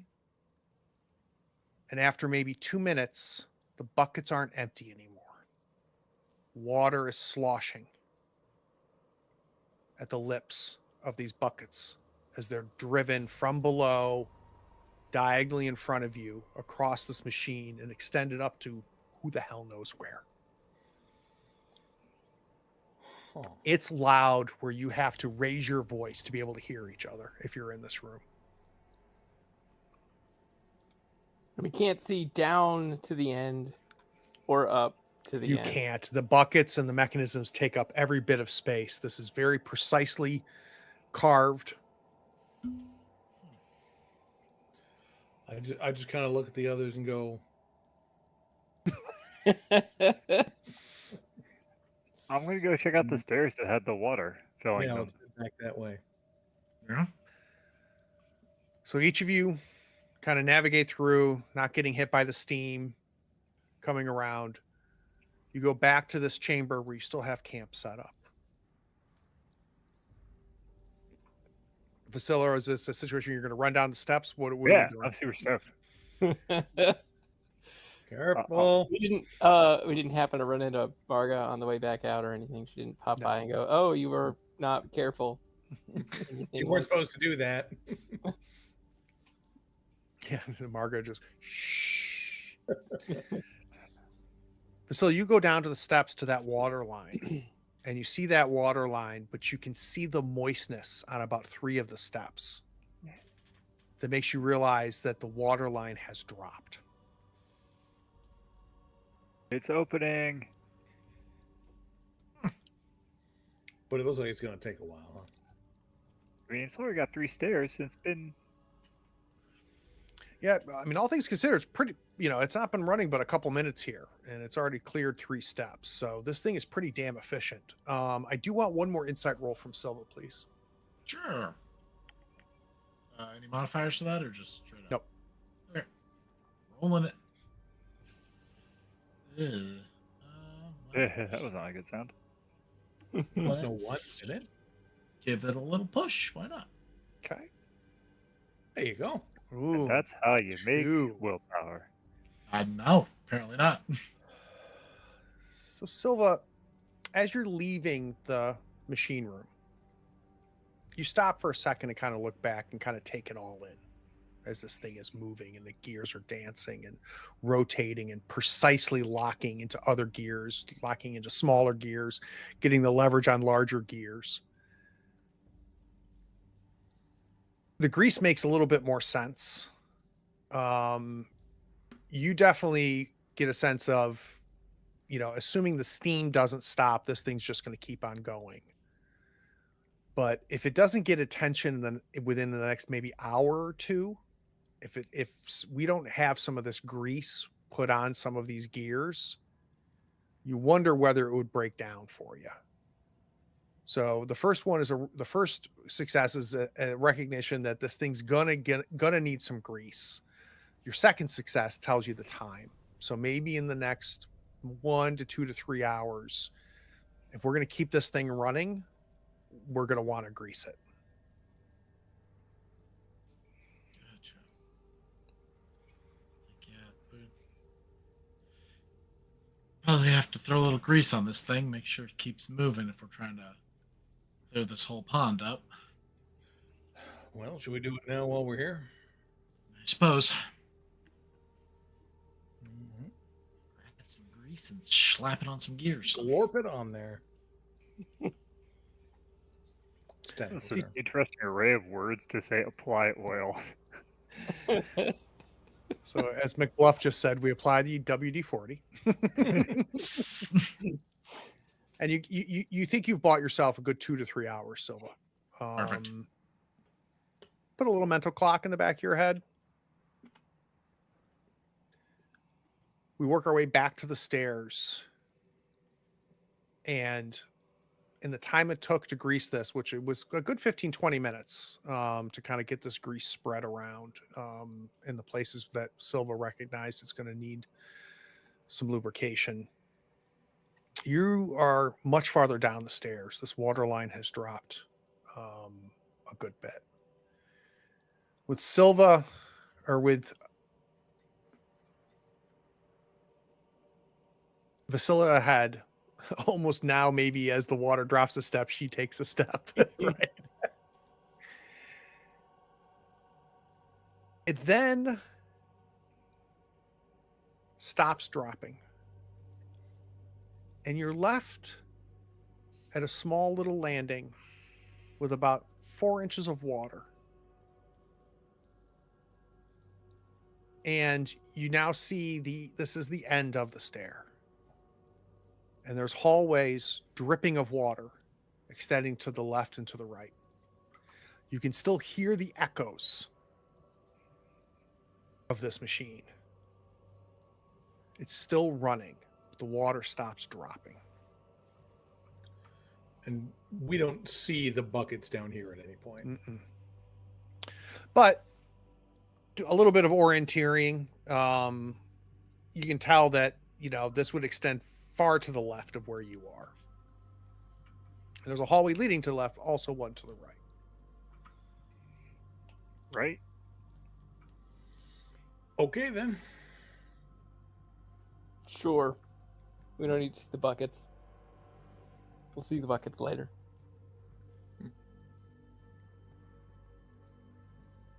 Going right? Going right. All right. Right it is. So going farther away from the machine, from the noise, the water's about ankle deep. Unless you're going to move very, very slowly, you're making noise as you're going. And only so much we can do about it now. Hopefully the noise of the machine will help cover it.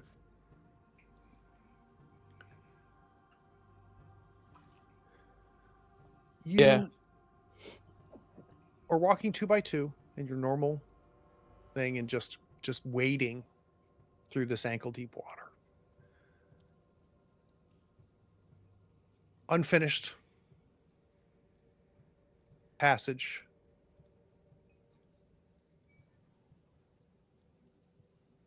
That opens up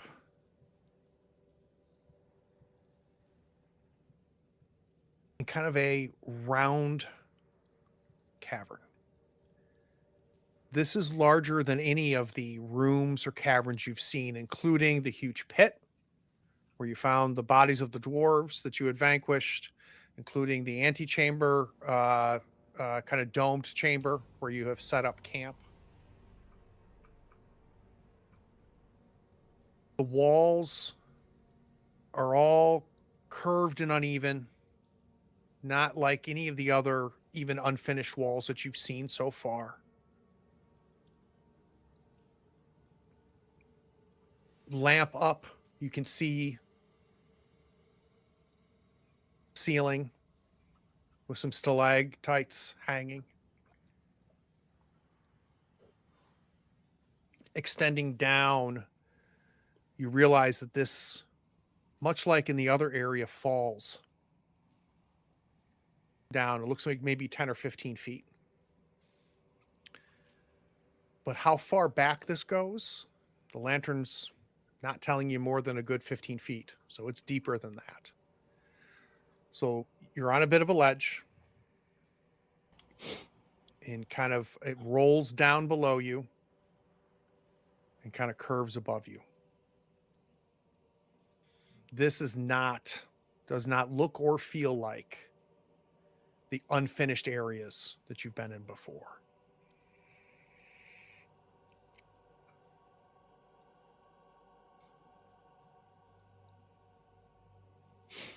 How full is it with water? Water is falling almost like a bit of a waterfall and extending down into this area. But still maintaining about ankle deep where you are.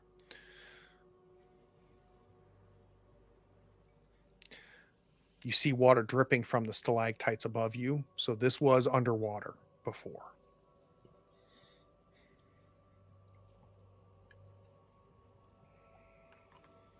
Perhaps a reservoir. So left. I mean, it keeps going, but we can't keep going because it's full of water. Unless You'd we have- swim. No, you would. No, you would have the water falls down, but you're not seeing where the water settles below. Okay, it goes, but it goes deeper than we could see. Then you Right. can see exactly. Yeah, that's But there's like Alright. no stairs or anything, right? So just like Just an edge. Yeah, and if you were to like scoot on your butt, you could kind of slide down. Not fond. But of it's that wet and idea. muddy. Yeah, Yeah. that seems. And Especially getting when, back up. Yeah. yeah, presuming we want to get back up, that seems yeah. all right. Yeah. Left So to left. wise. All right. I go back left. You're going to turn around. Yeah. All right. If you stop giving us dead ends, we'll stop turning around, Craig. I didn't say this was a dead end. You just Uh-huh. told me you were going to stop going. Uh-huh. It's just a pit. You can't see the end of it, but It's just a Just wet jump down. hole. What could happen? really not a dead end. Fine. Officially become a water temple. So turning around, you slosh your way and wade your way back to the staircase. And this hallway extends ahead, which was your former left-hand turn.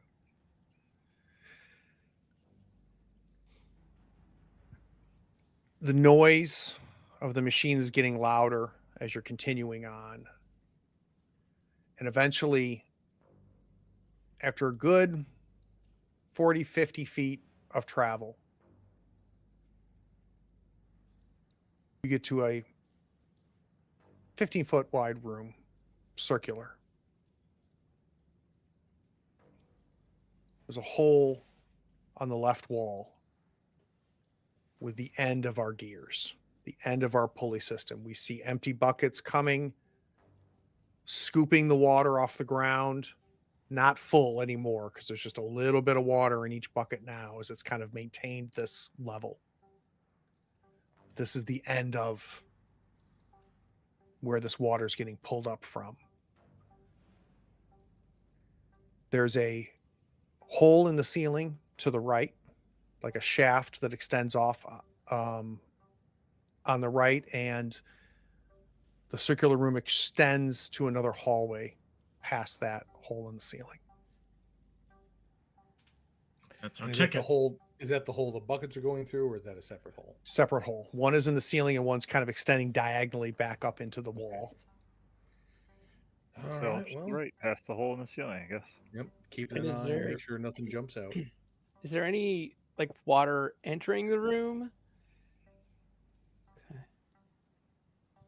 So weird. Very strange. Might be welling up from below. So as you walk towards this hole in the ceiling, you pretty quickly realize this is a ventilation shaft. You're getting fresher air, I should say, coming from the ceiling. And then leaving this room and extending is another very, very long hallway, at least farther than the lantern can extend. Headed down. Everyone loves trudging through hallways. Oh. Might as well. Okay. So you start down.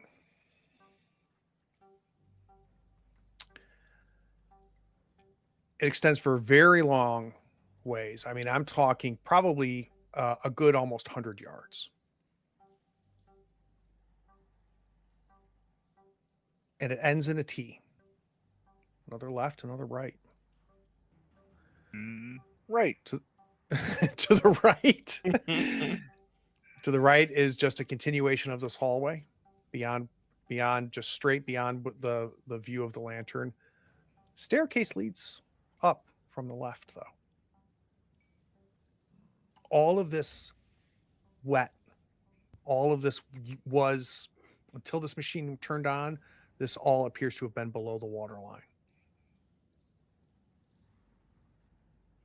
Left. You'd rather go up, huh?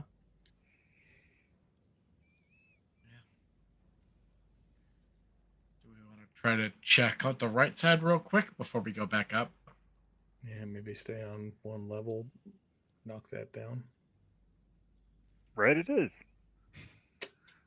Right, it is. You start heading right.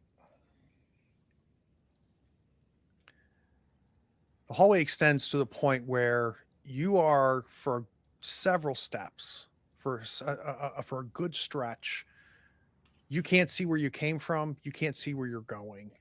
All you have is hall.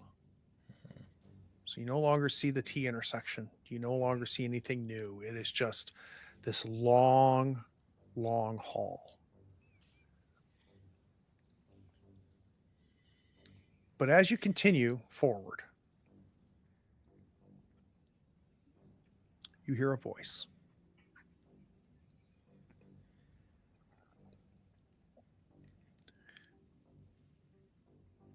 It's not Marga, but it's a child's voice. No, I'm sorry, children's voices. Help! Help! Help us! I don't believe a word of it. Somehow I knew you weren't going to. It Oh, causes, boy. How whether would you you want to or deny not, I these- think you have to stop for a moment as soon as you guys Oh, for realize sure. what this is. How could you ignore the cries of the mer people, Sten?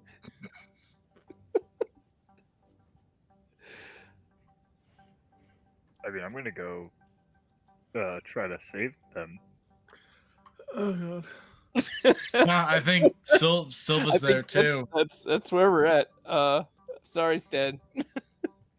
Who's there? Are you okay? You know it's a trap, right? Hurry! It's like I wish. I How had long house has this place dog. been flooded? I mean, Well, I imagine they're not alive children now. Just as long as we're all clear on that from the outset.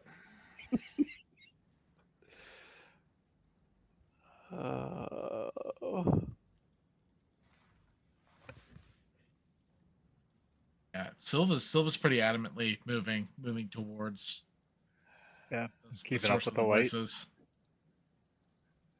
Stan Osric. I mean, I'm not going to let him go alone. Yeah, that's the direction we're going. No As you good can continue- come from this. As you continue down the hall, the voices get louder. This is maybe 3 or 4 children. It's really hard to tell. Sometimes their voices are separate. Sometimes they're almost harmonized. Mm-hmm. That's fine. That's normal. The walls are created but unfinished.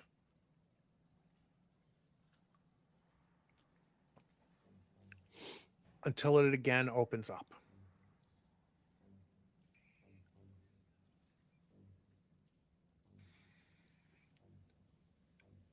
Standing not quite at the threshold of what this opens up to, I'm going to have you maybe 5 or 6 feet back. But the light extends into this. So you can see this opens up to a room larger than the light is extending to. This is where the voices are coming from. You're going to have to move closer in order to get closer to the source. Silva will move in. I'll move into for support. Silva and Vasilla, you work your way down this hallway. You get to this opening, and you come to a very large room that is finished. Different, closer to the beginning of these mines than what is before. A good 15-foot tall ceilings. It extends 50, 60 feet deep. It is a large chamber. And there's wooden cages on the far wall. And the light extends as you get closer and closer to it. Where these voices are coming from, you see 4 dwarven children in these cages with their hands extended out. Help! Help us! Oh my gods. Yeah, she'll go to him. Okay, Silva's going there. What's Vasilla doing?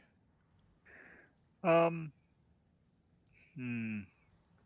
think that I am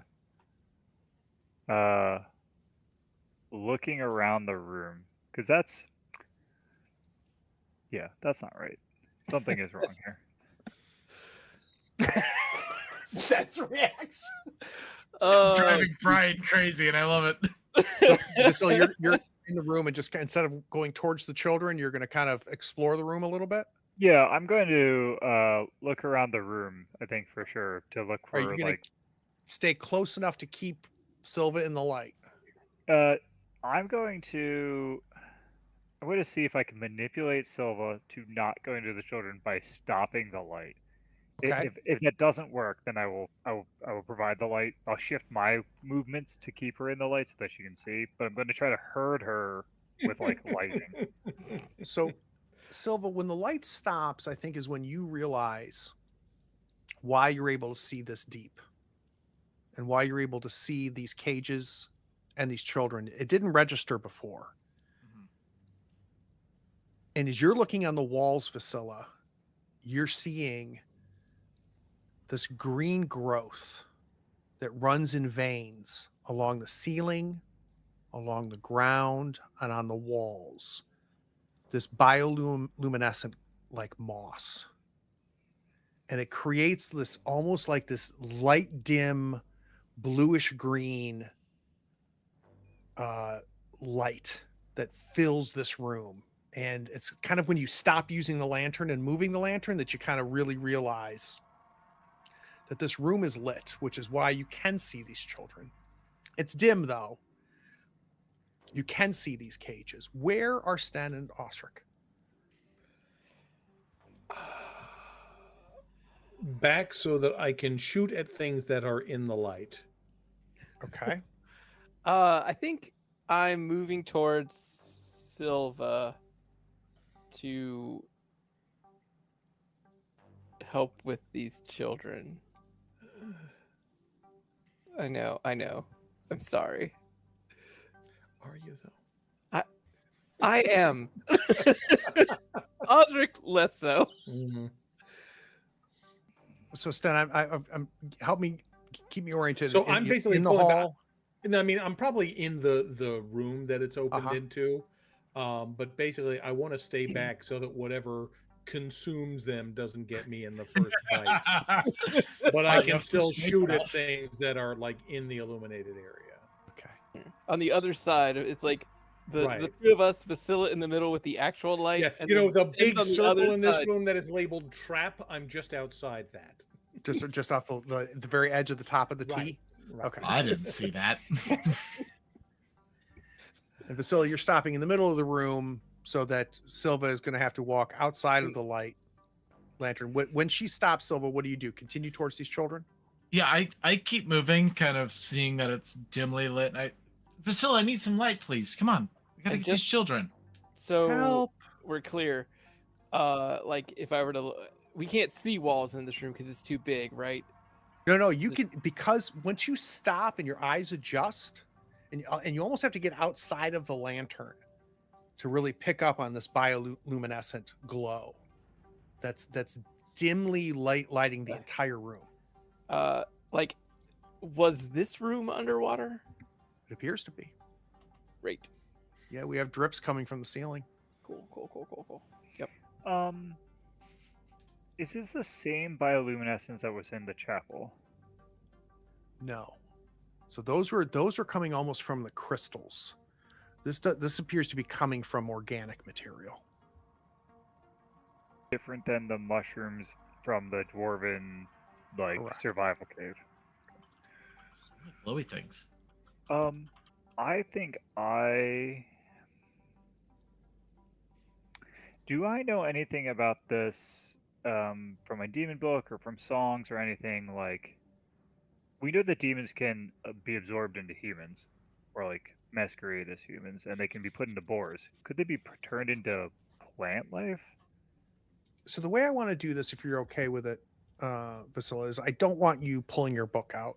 No, and not gonna. No, this has to be a looking head at the rescue index, board. right? Yeah. So when we're leveraging this book, it's evening readings, and you remembering yeah. stuff that are you cool with that? Very much so. Yes. All right, so you can do a little lore roll using your book. Yeah, that's how I imagine. It's like I spend a lot of downtime with it. So that's my book. These kids today and their books. How much gear bonus does it give? It says adds a gear bonus. That'd be 1 then. Okay. 4, 1, roll. Oh wow.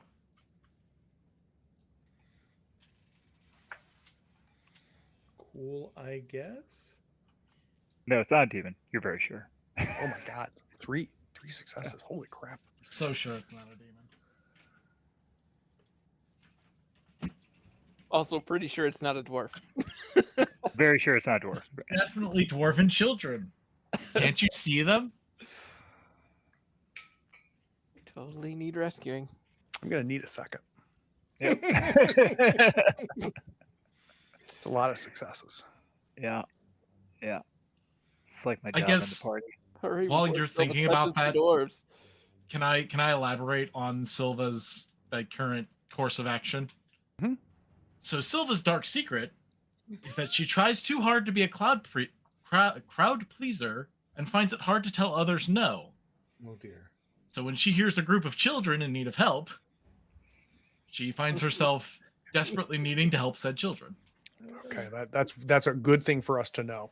It makes us definitely understand what Silva's doing, because even impetuous Vasila has stopped, Mhm.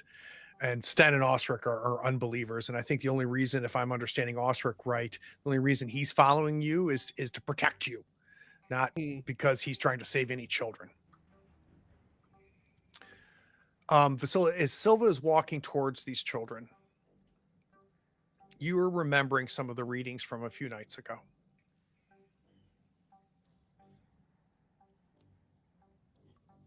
For your first success, the first thing that pops into your mind is the often trickster nature of some demons. Like the fox. Yes. And that sometimes they would stage things very elaborate. And this room and this unnaturally growing bioluminescent moss, these children in cages that were underwater 30 minutes ago, kind of make you wonder. Mhm. For the second success, the voices seem unnatural now. They're almost sing-songy, and they almost converge at times.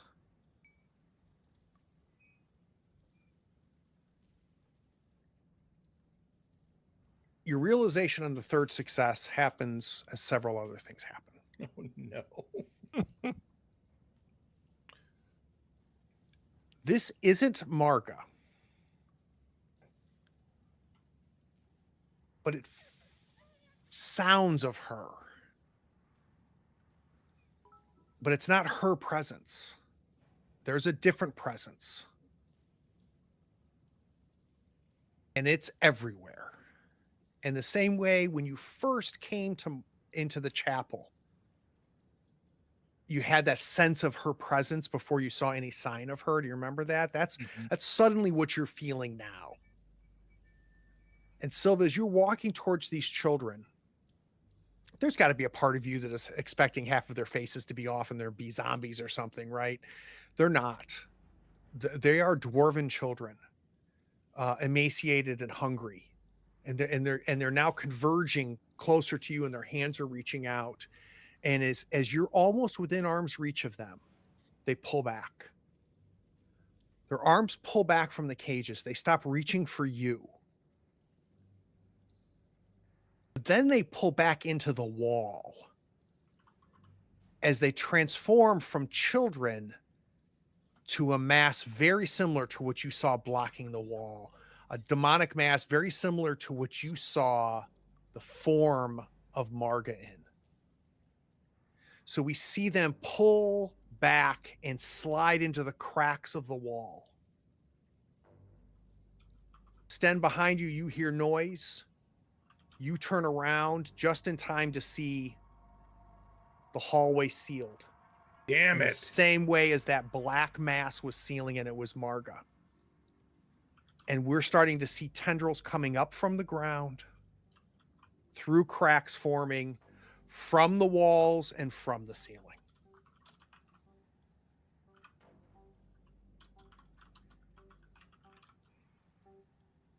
Like, So, from these successes, is this corporeal? Like when in these staged, like can demons be in the world non-corporeally?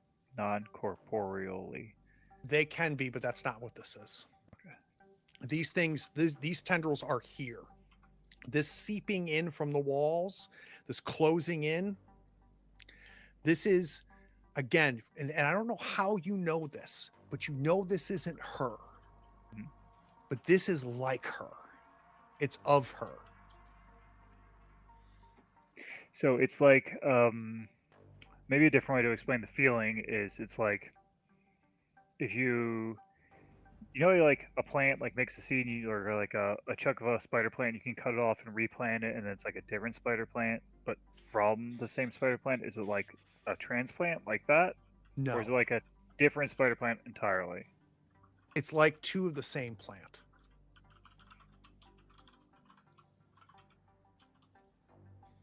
And does this, and obviously Sten doesn't know any of this, but is this like a demon or a bunch of demons, or do we have any way of knowing? I don't think you do. Okay. Honestly, I don't think you do. It feels well. Yeah, I think Vasilla does. Vasilla, this is an entity. Mhm. I don't know. I don't know whether Sten understands that, Sure. even though it was you that asked the question. Does it? Do I know? Does it have like a heart, like a center of its corporeal form? It doesn't appear. Okay. It appears to be coming from everywhere, all at once. I think after the children fused into the wall, Silva would have kind of like given like a little squeal and like backed up from the cage and kind of, Little late now. those weren't real children. no, they weren't real children. Jeez. And so these tendrils are coming from like the wall where they were in the cages, the floors, the Every crevice in this room now has tendrils seeping out and moving towards each of you. So let's go ahead and do initiative.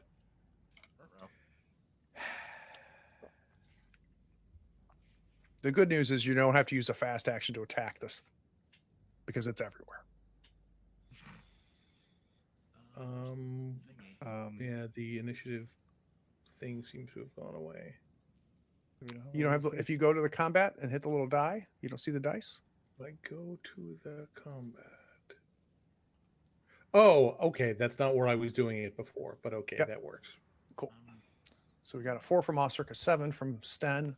I'm not seeing the thing. So if you go to the not the die rolling tab, but the one next to it, the cross swords. Correct. on the Oh, bottom. okay. Look at that. All right. Yeah, there was like a banner across the top that I was Yeah, supposed to that's notify. missing right now. Yeah. That's usually where I was rolling it, was the top banner. Oh, sorry. Yeah, I don't know why. Oh, it's got the over on the left side. There's a little merry-go-round icon for the combat carousel. If you click that, it turns it on. Oh, look at that. Oh, it got toggled. Sorry. Ah. Just And- for that, make the demon weaker. Okay, so we've got 2 of you, the demonic mass, and then 2 of you.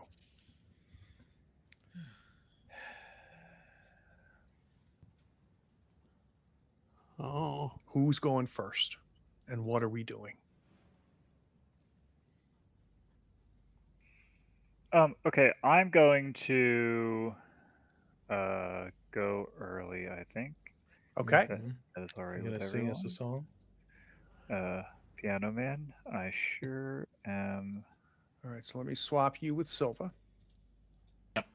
Silva can go last. She's a little shaken. Okay. Mm-hmm. Before or after Sten? After's fine. No, sorry. Oh, What I meant was Sten, you and I are probably 4 I and think 7. you should go first because you have a demon killing sword. Sure. And I'm in some wide open spaces, so I should theoretically be able to swing it. Yep. hopefully.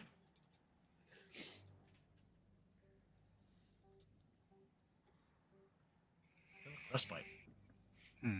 Okay. What are we doing, Vasilla? You're first. I'm going to, in fact, yell the Path of the War Cry level 1 to 2 willpower points, such that all my companions will gain 2 bonus dice to their attack rolls for every well, it's +1 for every willpower spent for 2 total until I act again in my next round. And then I'm going to, that's a long action or whatever it's called. And Slow then for action. my quick action, I'm going to hold that to try to dodge tentacles. Okay. All right, so you spend 2 willpower. Can you give me an idea of what you're yelling? What is our inspirational cry, Vasilla? Yeah, so I was thinking about that. I think I'm going to say, even if it's not true, I'm just going to say it ate children. This demon ate children. Effing kill it. Historically, you have problems with that. As Vasilla is yelling this, you're realizing that this each of you at your feet, you're seeing these black tendrils start to work their way up under you. Oshrik, you're first. It's above you. It's below you. I don't know if you're close enough to a wall yet, but they're coming. It's coming and oozing in from the walls as well. Great. Sure. I'm pretty sure I'm not going to be able to parry anything. So, I'm going to take my slow action and swing Heartscar. With, you said +2. Yeah. Plus 2 from Vasilla, yes.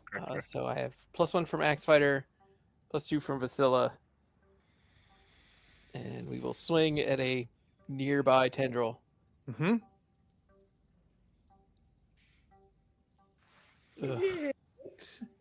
Ugh. Terrible. So are you swinging? Do you think you're swinging above you or below you? I suspect it like a tendril that has come up from below me, and so it's sort of off to that side or the other. It's starting to come up on your right foot there, and you just take the axe down, just slice off this one tendril that just kind of falls and just melts back into the creases of the floor. And I will use ambidextrous to use Rustbite for my fast action. Got it. But I think it's at a penalty. Let me double check. I think it's still at a penalty. At this level of ambidexterity. Throw ambidextrity to the chat, the ability. What level are you? Must be a light weapon, and it's modified by -2. But I am rank 2. Rank Oh, 2. then you can Standard. use a normal. I can weapon. use a normal weapon as my secondary weapon, but it still At has rank no- 3, rank the 3, penalty I get goes no up. modification. So Yeah, it's a so you're minus still to 2. -2. Yep. Which is but I am a sword counteracted by fighter. Vasilla. And it is a demon. Oh yes, it is. Oh, is it? I thought it was So yeah, that'll be 1 for sword fighter. The artifact die will go up to a D8, and Vasilla and the offhand will offset. Ugh, Better than nothing. better than nothing. So that's 2 successes for 3 damage. Base damage for Rustbite is 2. Is that correct? Yes. Okay, so that is actually going to be just 2 damage. Interesting. So you slice above you, some of the tendrils above you. You slice so down and up, and you are just flailing at this point because it's just encroaching on you. And you are cutting this thing. It's reacting like you are hurting it. You can tell there's kind of that ghostly like signs and cries. There's almost like a lull of voices that's in all of your heads that's omnipresent all around you. Oh, I don't think I'm done yet. Okay. Where is that? Let him cook.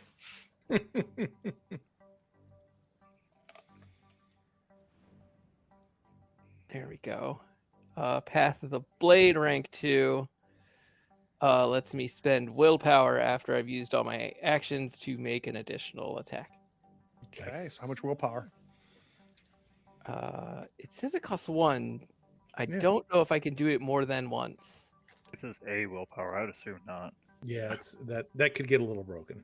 It just triggers after you've spent all your actions, I would imagine. It's just Mhm. once. Yeah, Also, so- it seems incredibly broken if you could just blow your entire willpower Right. on attack. In a So, single go. I Make also 12 feel like- attacks. I also feel like it has to be the main hand and not the offhand. So No, it'll be- no, you can use the offhand, all right, then I will. I'm use fine that with again. but you do have to spend the willpower, obviously. I did spend the willpower. Okay. So is this And going to be a we'll do- Rustbite attack? Then it will be a Rustbite attack if it can. All right. Boo. All right. That'll that'll have be to- for 3 damage. So you are hitting this, and you are staving it off as it's moving closer to you. You're looking at your friends here though, and it's encroaching on them, and you are making progress.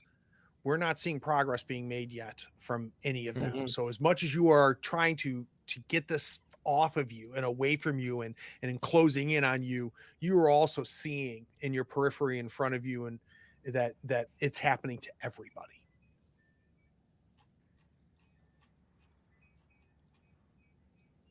See what our friend does. Oh boy. I don't think of it as a friend. I think Just it's giving going. hugs. This is going to be 2 Osric. Slime attack. You got slimed. I have armor. I don't know if that helps. No, this is a fear attack. So Fear attacks Um, are bad. this you feel a blanket of this mass just fall on you. And it covers you and it almost breaks through. You can see part of the ceiling being cracked open, and it's not like the stone cracked that you see above you. It's opened, and just this black ichor mass just falls on top of you.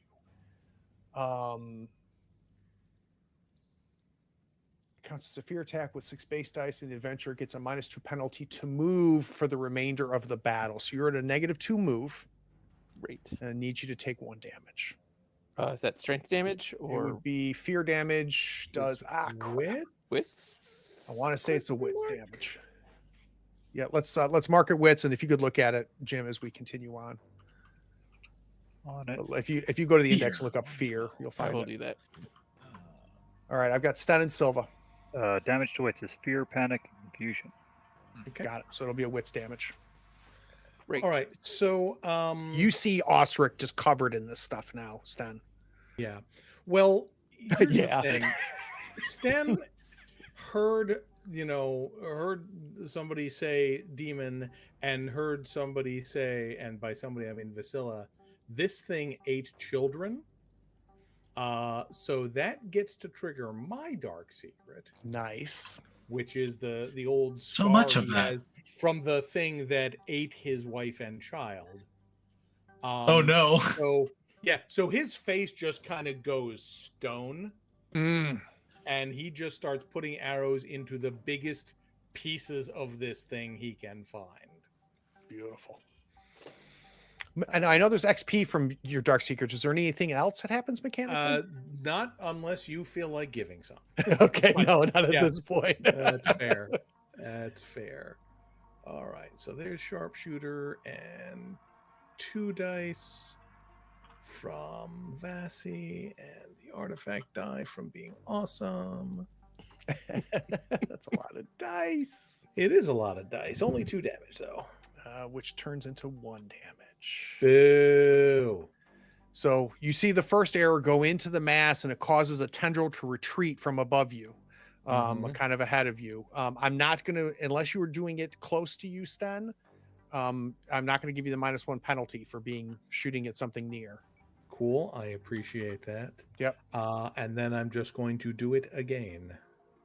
And this will be your fast action. Yep. With your ability. Oh, come on. Well, 1 damage is 1 damage. So. Yep. So you pop it again. You can tell this thing is being hit. It just, you don't feel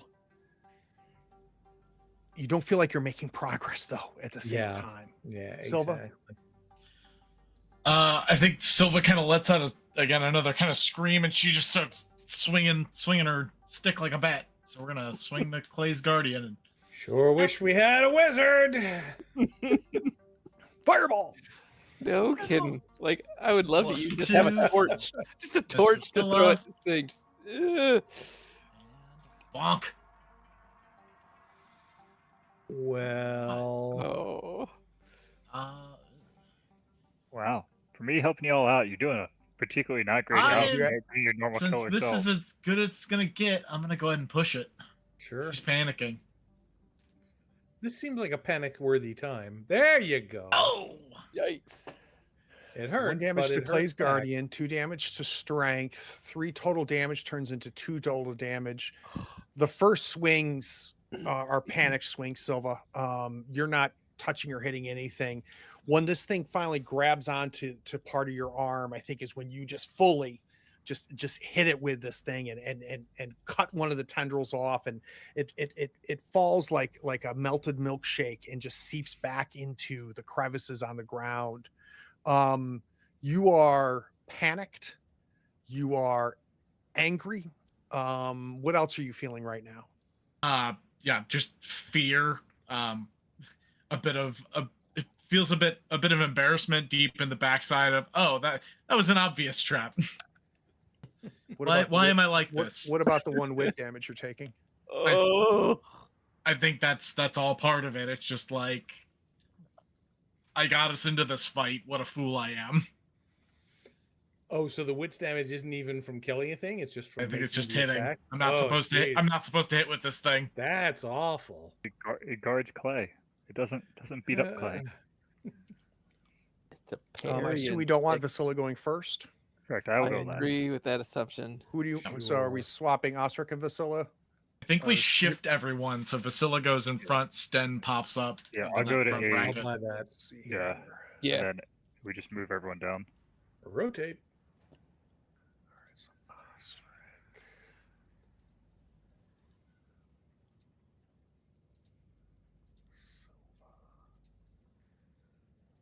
We're gonna have Sten or Silva go after Osric. Sten. I think Sten. Okay. Yeah. Yeah. Since Silva just took like half of her body and strength damage. I'm gonna let Sten Osric. go. It's not looking good for the visiting team here, guys. That's fine. You don't know how many hit points it has. Maybe it's almost dead. Huh? Sure. Yeah. Yeah. What was its name again? Its name Alright. is We're Not Giant- Making Any Giant, Progress. giant mega His name is Mongo the. demon. Okay. Sure. So what I would like You to are do. covered in this, and it's like it's dripping and falling and receding off of you. And as it does, Osric, it's you can feel it touching you and clinging to your skin as it's dripping down. You can tell this isn't liquid. This is alive. This is gonna be venom. Yeah, that's. And I'm gonna -2 for move actions, huh? Well, move is a specific action, yeah. It is a specific action. Like dodging. That's a specific action that might be the I most think important. at the current dodge time. uses move, so you'd be at a -2. Womp womp. So just keep swinging. Just keep swinging. Just keep swinging. Well, what I was thinking I might do is melee charge over to Silva to help pull some of the tendrils off of her. And so what melee charge says is when you move from near to arm's length range, you can, it's part of the same action, slash, stab, punch, or shove. I don't think that's a move action, but I could see No, I agree. requiring a move action for me to do it in this No, state. you're fine. So Move that's my- action. A move action is like like an agility move. Yeah, right? And I that's got not it. what I this just is. I wasn't sure if you were going to ask for a roll No. for it because of the state that I'm Right. in. No, I'm fine. So yeah, that's my plan. I'm gonna head over specifically towards Silva, and I will hack at a tendril over there. This counts as a slow action. It does. And you're still at the +2 from Vasilla. So that will go up to 4, but it will be with Heartscar because it's my main action. All those freaking dice. Oof. All right, so your 1 is Strength. on strength. Yeah, that's where your bane is. Yeah, I'm not going to push the roll. Okay. So you charge over, you slicing at the ones that are on top of Silva, kind of clearing Silva as everybody feels this stuff coming up from below and reaching down onto your shoulders and trying to get under your clothing and just kind of just seeping around you. That was your slow action? That's my slow. I'll use my fast with Rustbite. The -2 cancels the +2. The Vasilla bonus, Yeah. yep. Ooh. Well then, Welcome to the party, Rustbite, for 6 Exactly. damage. Oh, it's a demon. Stab. Yeah, right. Oh yeah, that makes sense. And then I'll spend a willpower and do it again. Okay, before you do that, I want to describe this hit.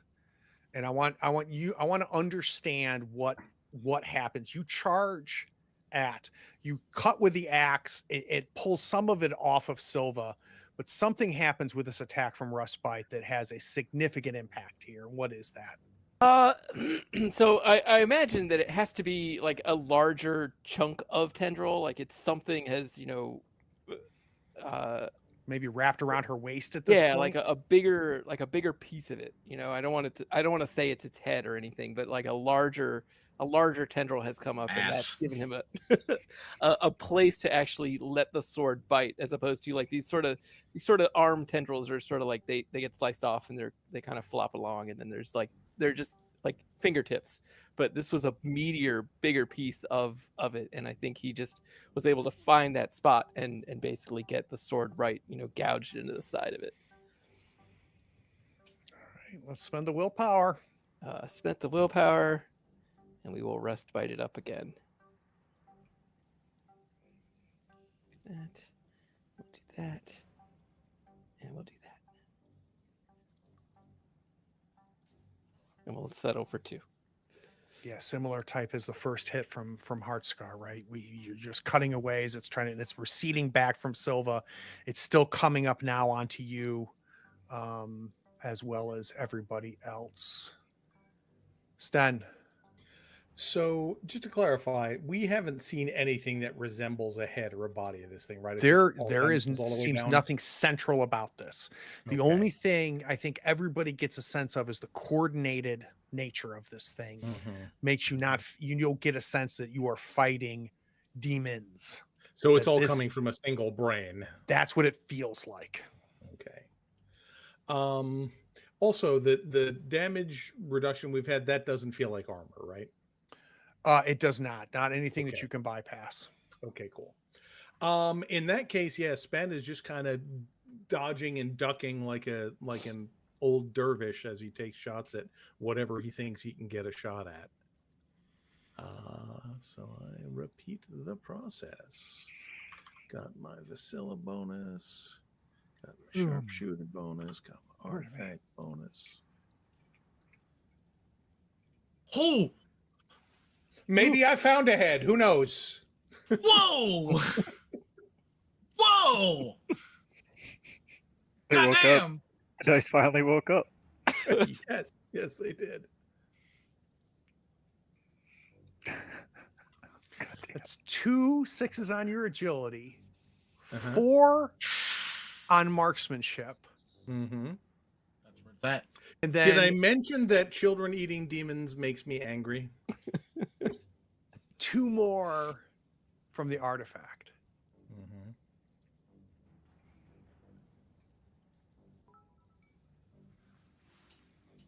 Oh,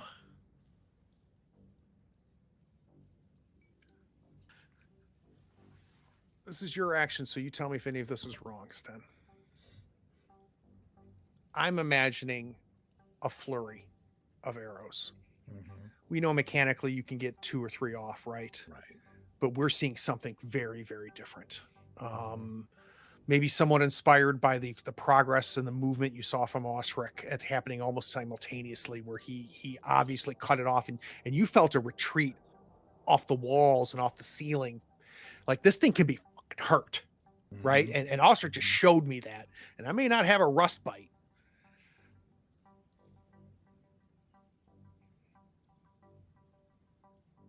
As the arrows start flying, they're whizzing by your head, Silva and Vasilla, and there's a look of possession Exactly that. on Sten's face. And suddenly, it all hardens. So where this mass was moving and encroaching, it crumbles and falls. And the puddles that were gathering of this mass on the ground become like glass and sheet. And there's almost a deafening cry of children screaming in your head. And then silence. Sten, as you exhale, you look behind you. The door is not blocked anymore. And to be clear, I mean, mechanically, I don't think it makes a difference, but Sten doesn't stop. I mean, if he sees anything that looks like it might still be a piece of these things, he keeps firing.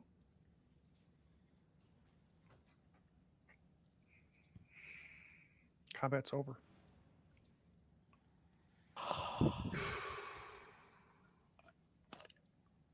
Sten, it's okay. You're done now. You released him. It kind of nods. And he goes around to start picking up some of his arrows that are still usable.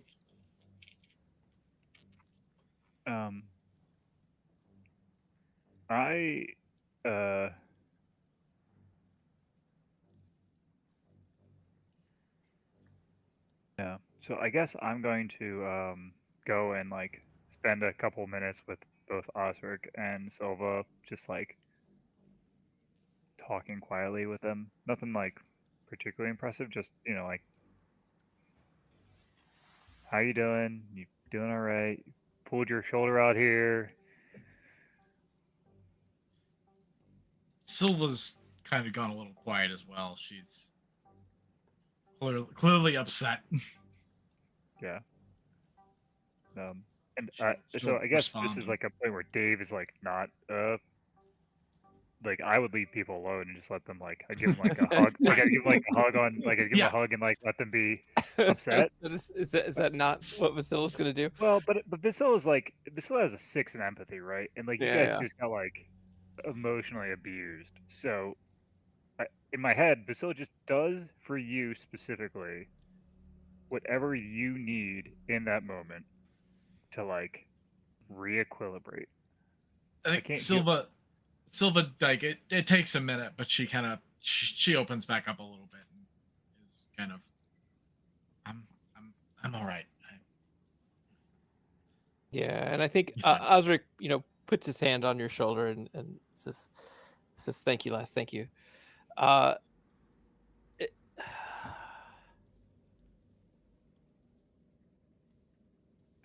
to do with this room? Now that this thing is gone, as we look around this room, is there anything of note within it besides this? Is the odd bioluminescent moss still there? It is, but the room isn't finished anymore. Now the ground under you is not stone, it's soil. And it's more reminiscent of the conditions that you walked in the hallways in this part of the mines. It is still glowing from that moss. There's no cages.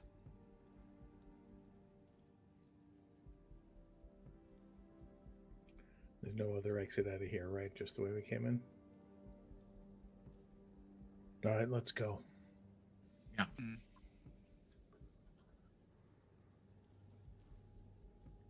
We'll go.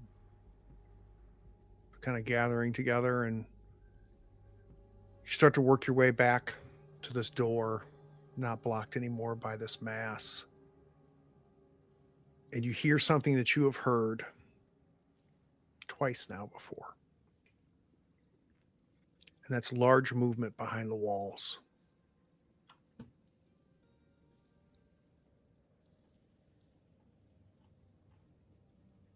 And you hear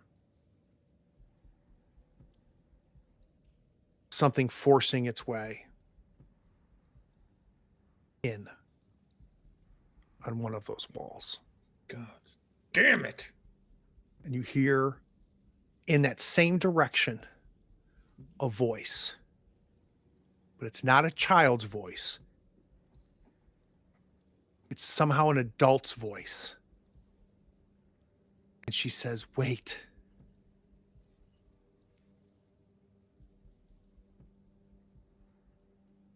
Go to credits. We'll be back. Broken hearts embrace they came, a band of heroes bold. Stand the hunter Vasila fair, with tales of glory told. Osric with his mighty blade, frostbite of demonic hue, and silver half-elf merchant king. Their journey did ensue.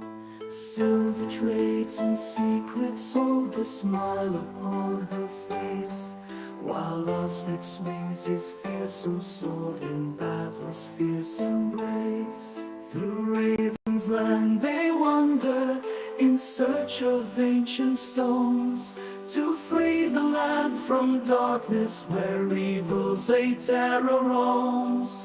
With courage as their banner and hearts forever true, they seek the light within the night, their quest for me and you.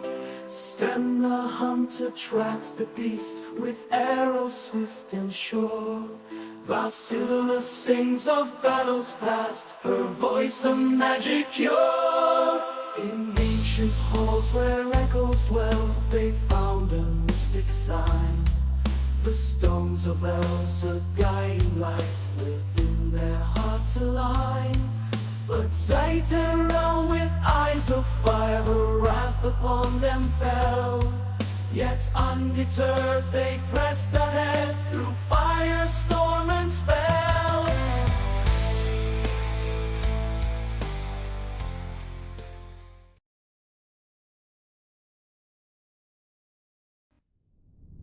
Okay, so during credits, I realized I made a mistake.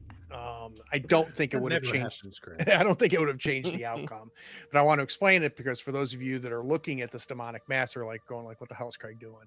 So this demonic mass has a tough quality that allows it to only take 1 damage at a time. It's got 24 hit points, and I knew that I would be facing Rustbite, so I'd already thought about what am I going to do here because Rustbite's magic. It's going to be allowed to do more to this thing. So I looked at Rustbite's base damage as 2. So in my head, I was like, I need to subtract 1 damage whenever Rustbite hits. But what I should have been doing, like Sten's hit, should not have done 7 damage. It should have done 1 damage. But after that Rustbite hit and the progress that they already made, they'd only been ticking him 1 at a time. I think we would have still ended up the same way. I'm fine with it. I mean, I've never rolled 8 successes before. I'm happy to take a bonus. Call it was pretty critical, awesome. call it what you want. Yeah. And when I make mistakes, if it ends up in the player's favor, I much prefer that than this being so now that everybody's dead, I just remembered I messed up. So it's gonna happen. It's gonna happen. Coda, that's a very good point. I've also could have given her 2 initiative slots, which I didn't do. I thought about it, but yes, you're right. I think if she had 2 attacks in the round, it potentially would have done more. I think if this wasn't just the demonic mass, if it was somebody else, I think that probably would have seen that, which was multiple initiative slots. But yeah, this could have been tougher. But boy, oh boy, once again, I'm sitting here going, shit, this might be it. I was looking at this long bar of 24 dots that you guys have to knock off. And I think you were very lucky that was the slime attack. That random attack was that slime attack and not something, because there's some nasty attacks that this thing can do. Yeah, I'm sure we'll get to find more of them. Yeah, and it's part of, again, it sounds like it's the same kind of thing as our kid. Yeah. And it gets back to something I do love. I love the random attacks for monsters in this game. It makes it exciting for me because I see this list of 6 things it possibly could be doing when it hits, and I don't know which one it's going to be. So let's roll and find out. And I think that's really fun and exciting. All right, Dave, thoughts, stars, and wishes. So thoughts, stars, I liked it. I feel like we're progressing through the area much faster, which is nice. Because I know we had talked about not wanting to do a mini dungeon campaign delving for hours and for years. I feel like the mystery is broadening, is like coming to a close, but also broadening, and I think that's always like a fun little the stage. And what do you mean? Well, like Magda becoming like the wall, and then like meeting this other demon who's a similar thing, if not the same. And then the weight, and you're like, well, what's that all mean together? And then like the cool new tech is like its own little like bit of it. It's like so it's just like, so that's like a broadening, right? The tech, there's like, oh, is this the same demon as the girl? Is the mom the good guy, better guy? Yeah, so it's like broadening, but also like it's coming to a head, right? So it's not just like, oh, these players are out there and they might someday matter. It's like, oh, here you go, start doing stuff with them. Mm-hmm. So Coda asked a question I want all of us to answer, which is, I know what players, I want to know what players and characters make of the difference in tech levels. Is this the first evidence of clockwork tech they've encountered? For sure. Yeah, definitely. I've seen nothing like that. Does that have any impact on Vasilla, do you think, or don't we know? I think it does. I think that's why she kind of ran down to the stairs. I think it's really cool. Like, I think that she's really excited about it. and she wanted to see how it worked. And she did think about our archaeologist dwarf friend, who Dave can't remember the name of anyone ever, but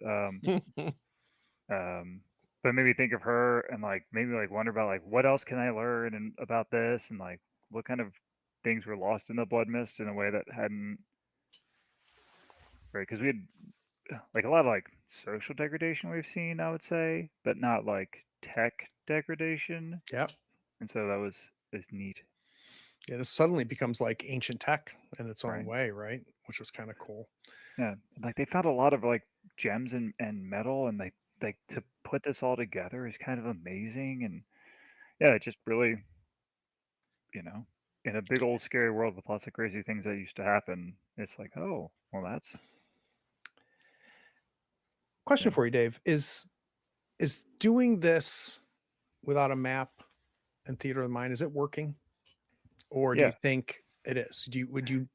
Should I do a map if we do something like this again, or are you still okay here? No, I think I'd rather not have a map. I think it actually makes it better because I think a map makes it too tactile. Oh, I think the kind of game we're playing in this, it'd make it too tactile, and then I would do Tactical, you mean? yes, both. I meant both, but tactical is Oh, probably a better word. But like, gotcha. it'd be like too Board gamey. yeah, and then I'd be trying to make optimized decisions, and I don't want optimized decisions role playing. Mm-hmm. I want optimized decisions playing board games. And Do you feel oriented enough as a player as you're working through this? Because I think to a certain degree, Vasila would seem somewhat disoriented as a character, but the part where I'm struggling and I'm trying to know whether I'm successful or if I need to lean more on here is whether there's a sense of place. yes, so no, no, as in like a 3D rendering in my head. Right. Yes, in that anytime like where is this, you'll orient me, right? Okay.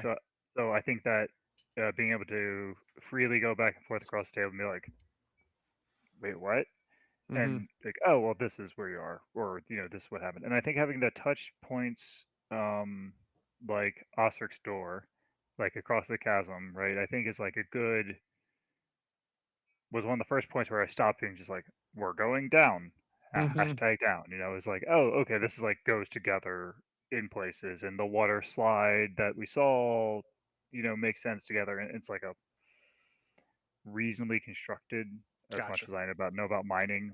And so like I trust you, and now I trust the designers of this dungeon, which might also be you, that like it makes sense. You know what I mean? It's not just Mhm. like, well, why are these kobolds that eat these? I don't Right. know, It's not a 10 goblins by 10 sitting room. next to yeah, right? Like, Yeah. um, That's the best cat appearance yet. it's like what up? What are you wishing for next episode? Yeah. 2 weeks from now. What's that? Next 2 weeks. I want to find out about this mom, right? Like the cliffhanger's like, well, what's next? All right. Jim, thoughts, stars, and wishes. I this is good. I agree with some of the points Dave made about the map. Like I feel like if we had a map, it would be like you said, too board gamey. But I do feel like this session we did a better job of providing those touch points to. I always it kind of always felt like it's like we're going, right? It just kept going. Whereas I think having the point of it's like, well, now you've circled back around on yourself. This is the pit that you were next to before, right? It sort of starts to pull the pieces and parts together and get them, so that it's like, oh well, I've been here before, Right. So I'm starting to see that we haven't just spiraled further and further into this hole. We've now started to kind of move around in a place, and that's been good. Let's see, what's a good star moment? I think Silva's demon destruction was a really good moment of, oh, sure, why not? Like that's how dice are supposed to roll. This is a great attacking stick. oh no, this is a terrible attacking stick. Whoops. So that was really cool.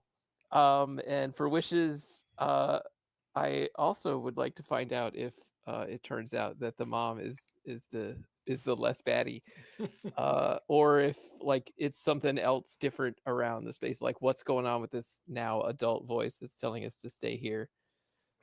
So I think that's an exciting thing, and to move forward in this gem mystery and get the hell back out of this mine. Actually, it's like before we run out of lamp oil. Someday.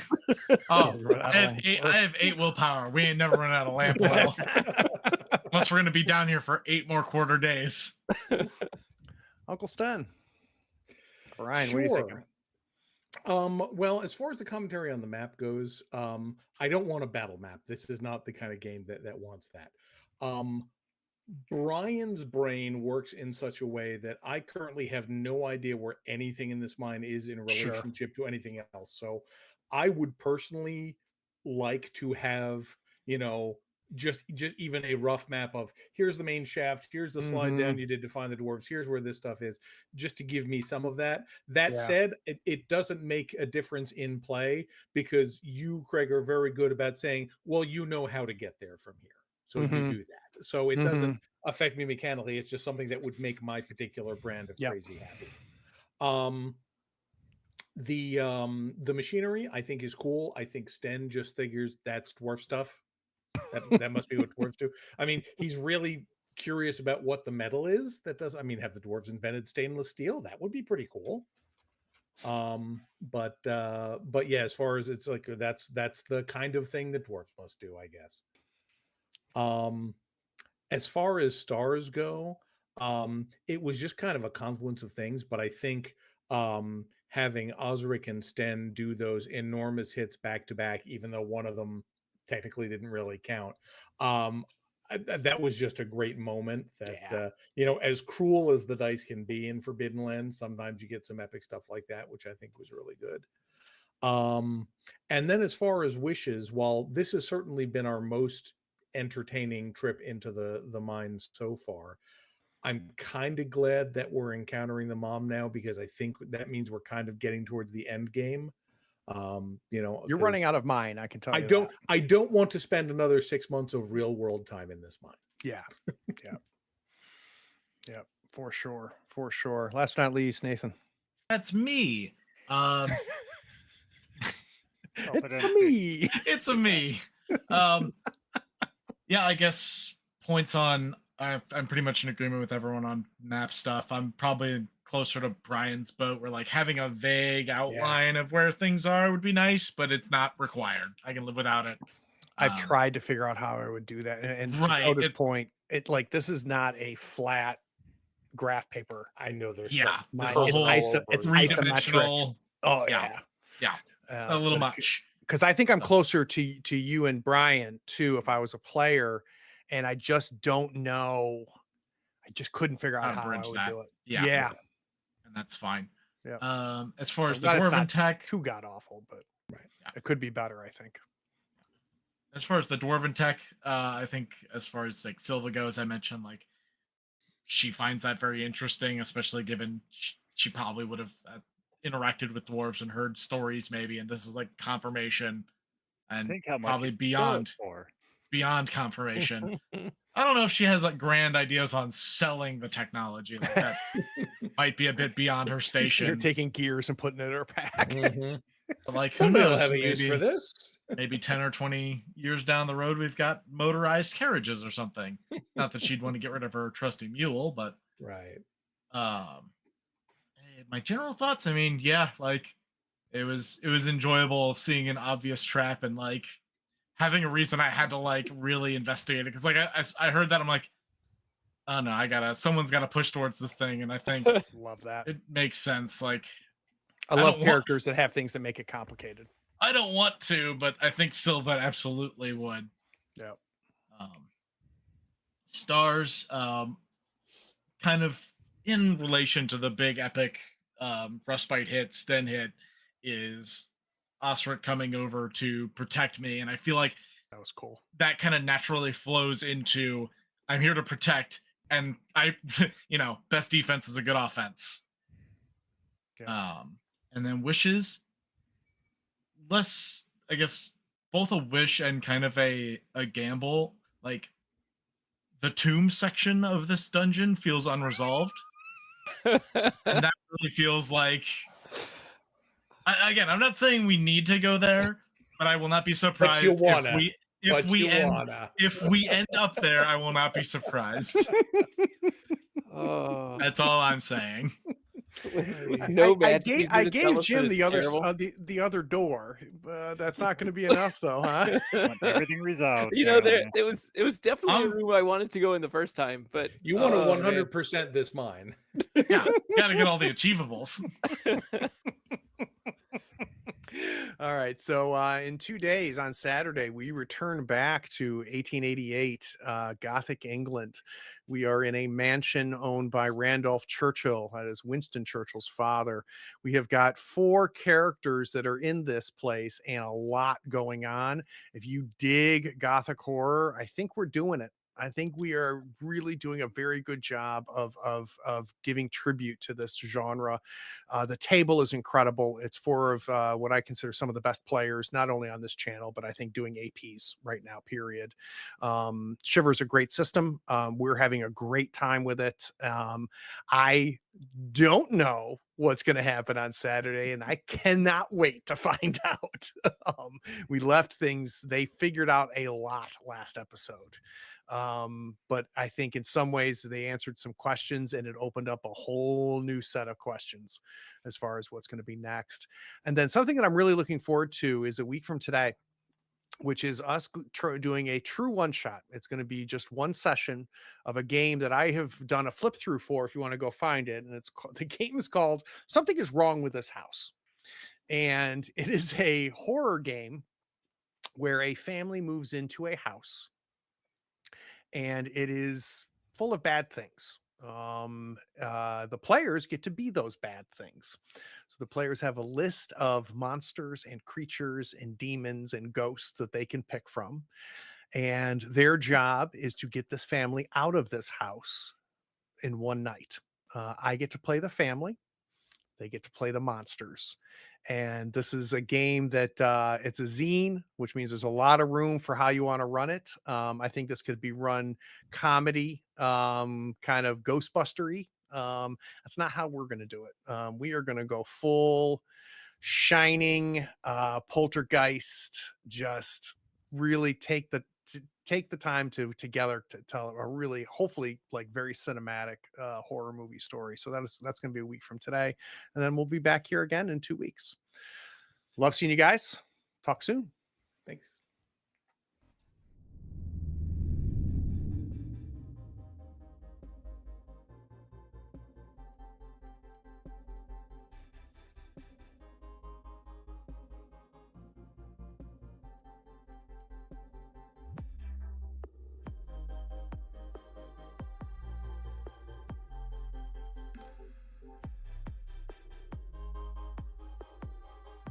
Howdy, friends.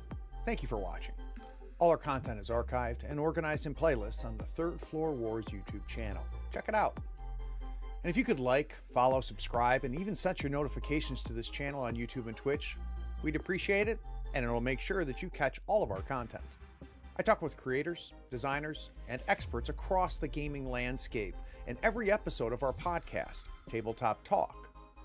Open up your favorite podcatcher and search for Tabletop Talk from Third Floor Wars. Support your creators.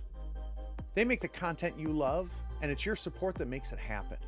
If you want to help us, go to Third Floor Wars on patreon.com, and you can help us for as little as $1 a month. Thanks again. We'll see you next time. Take care.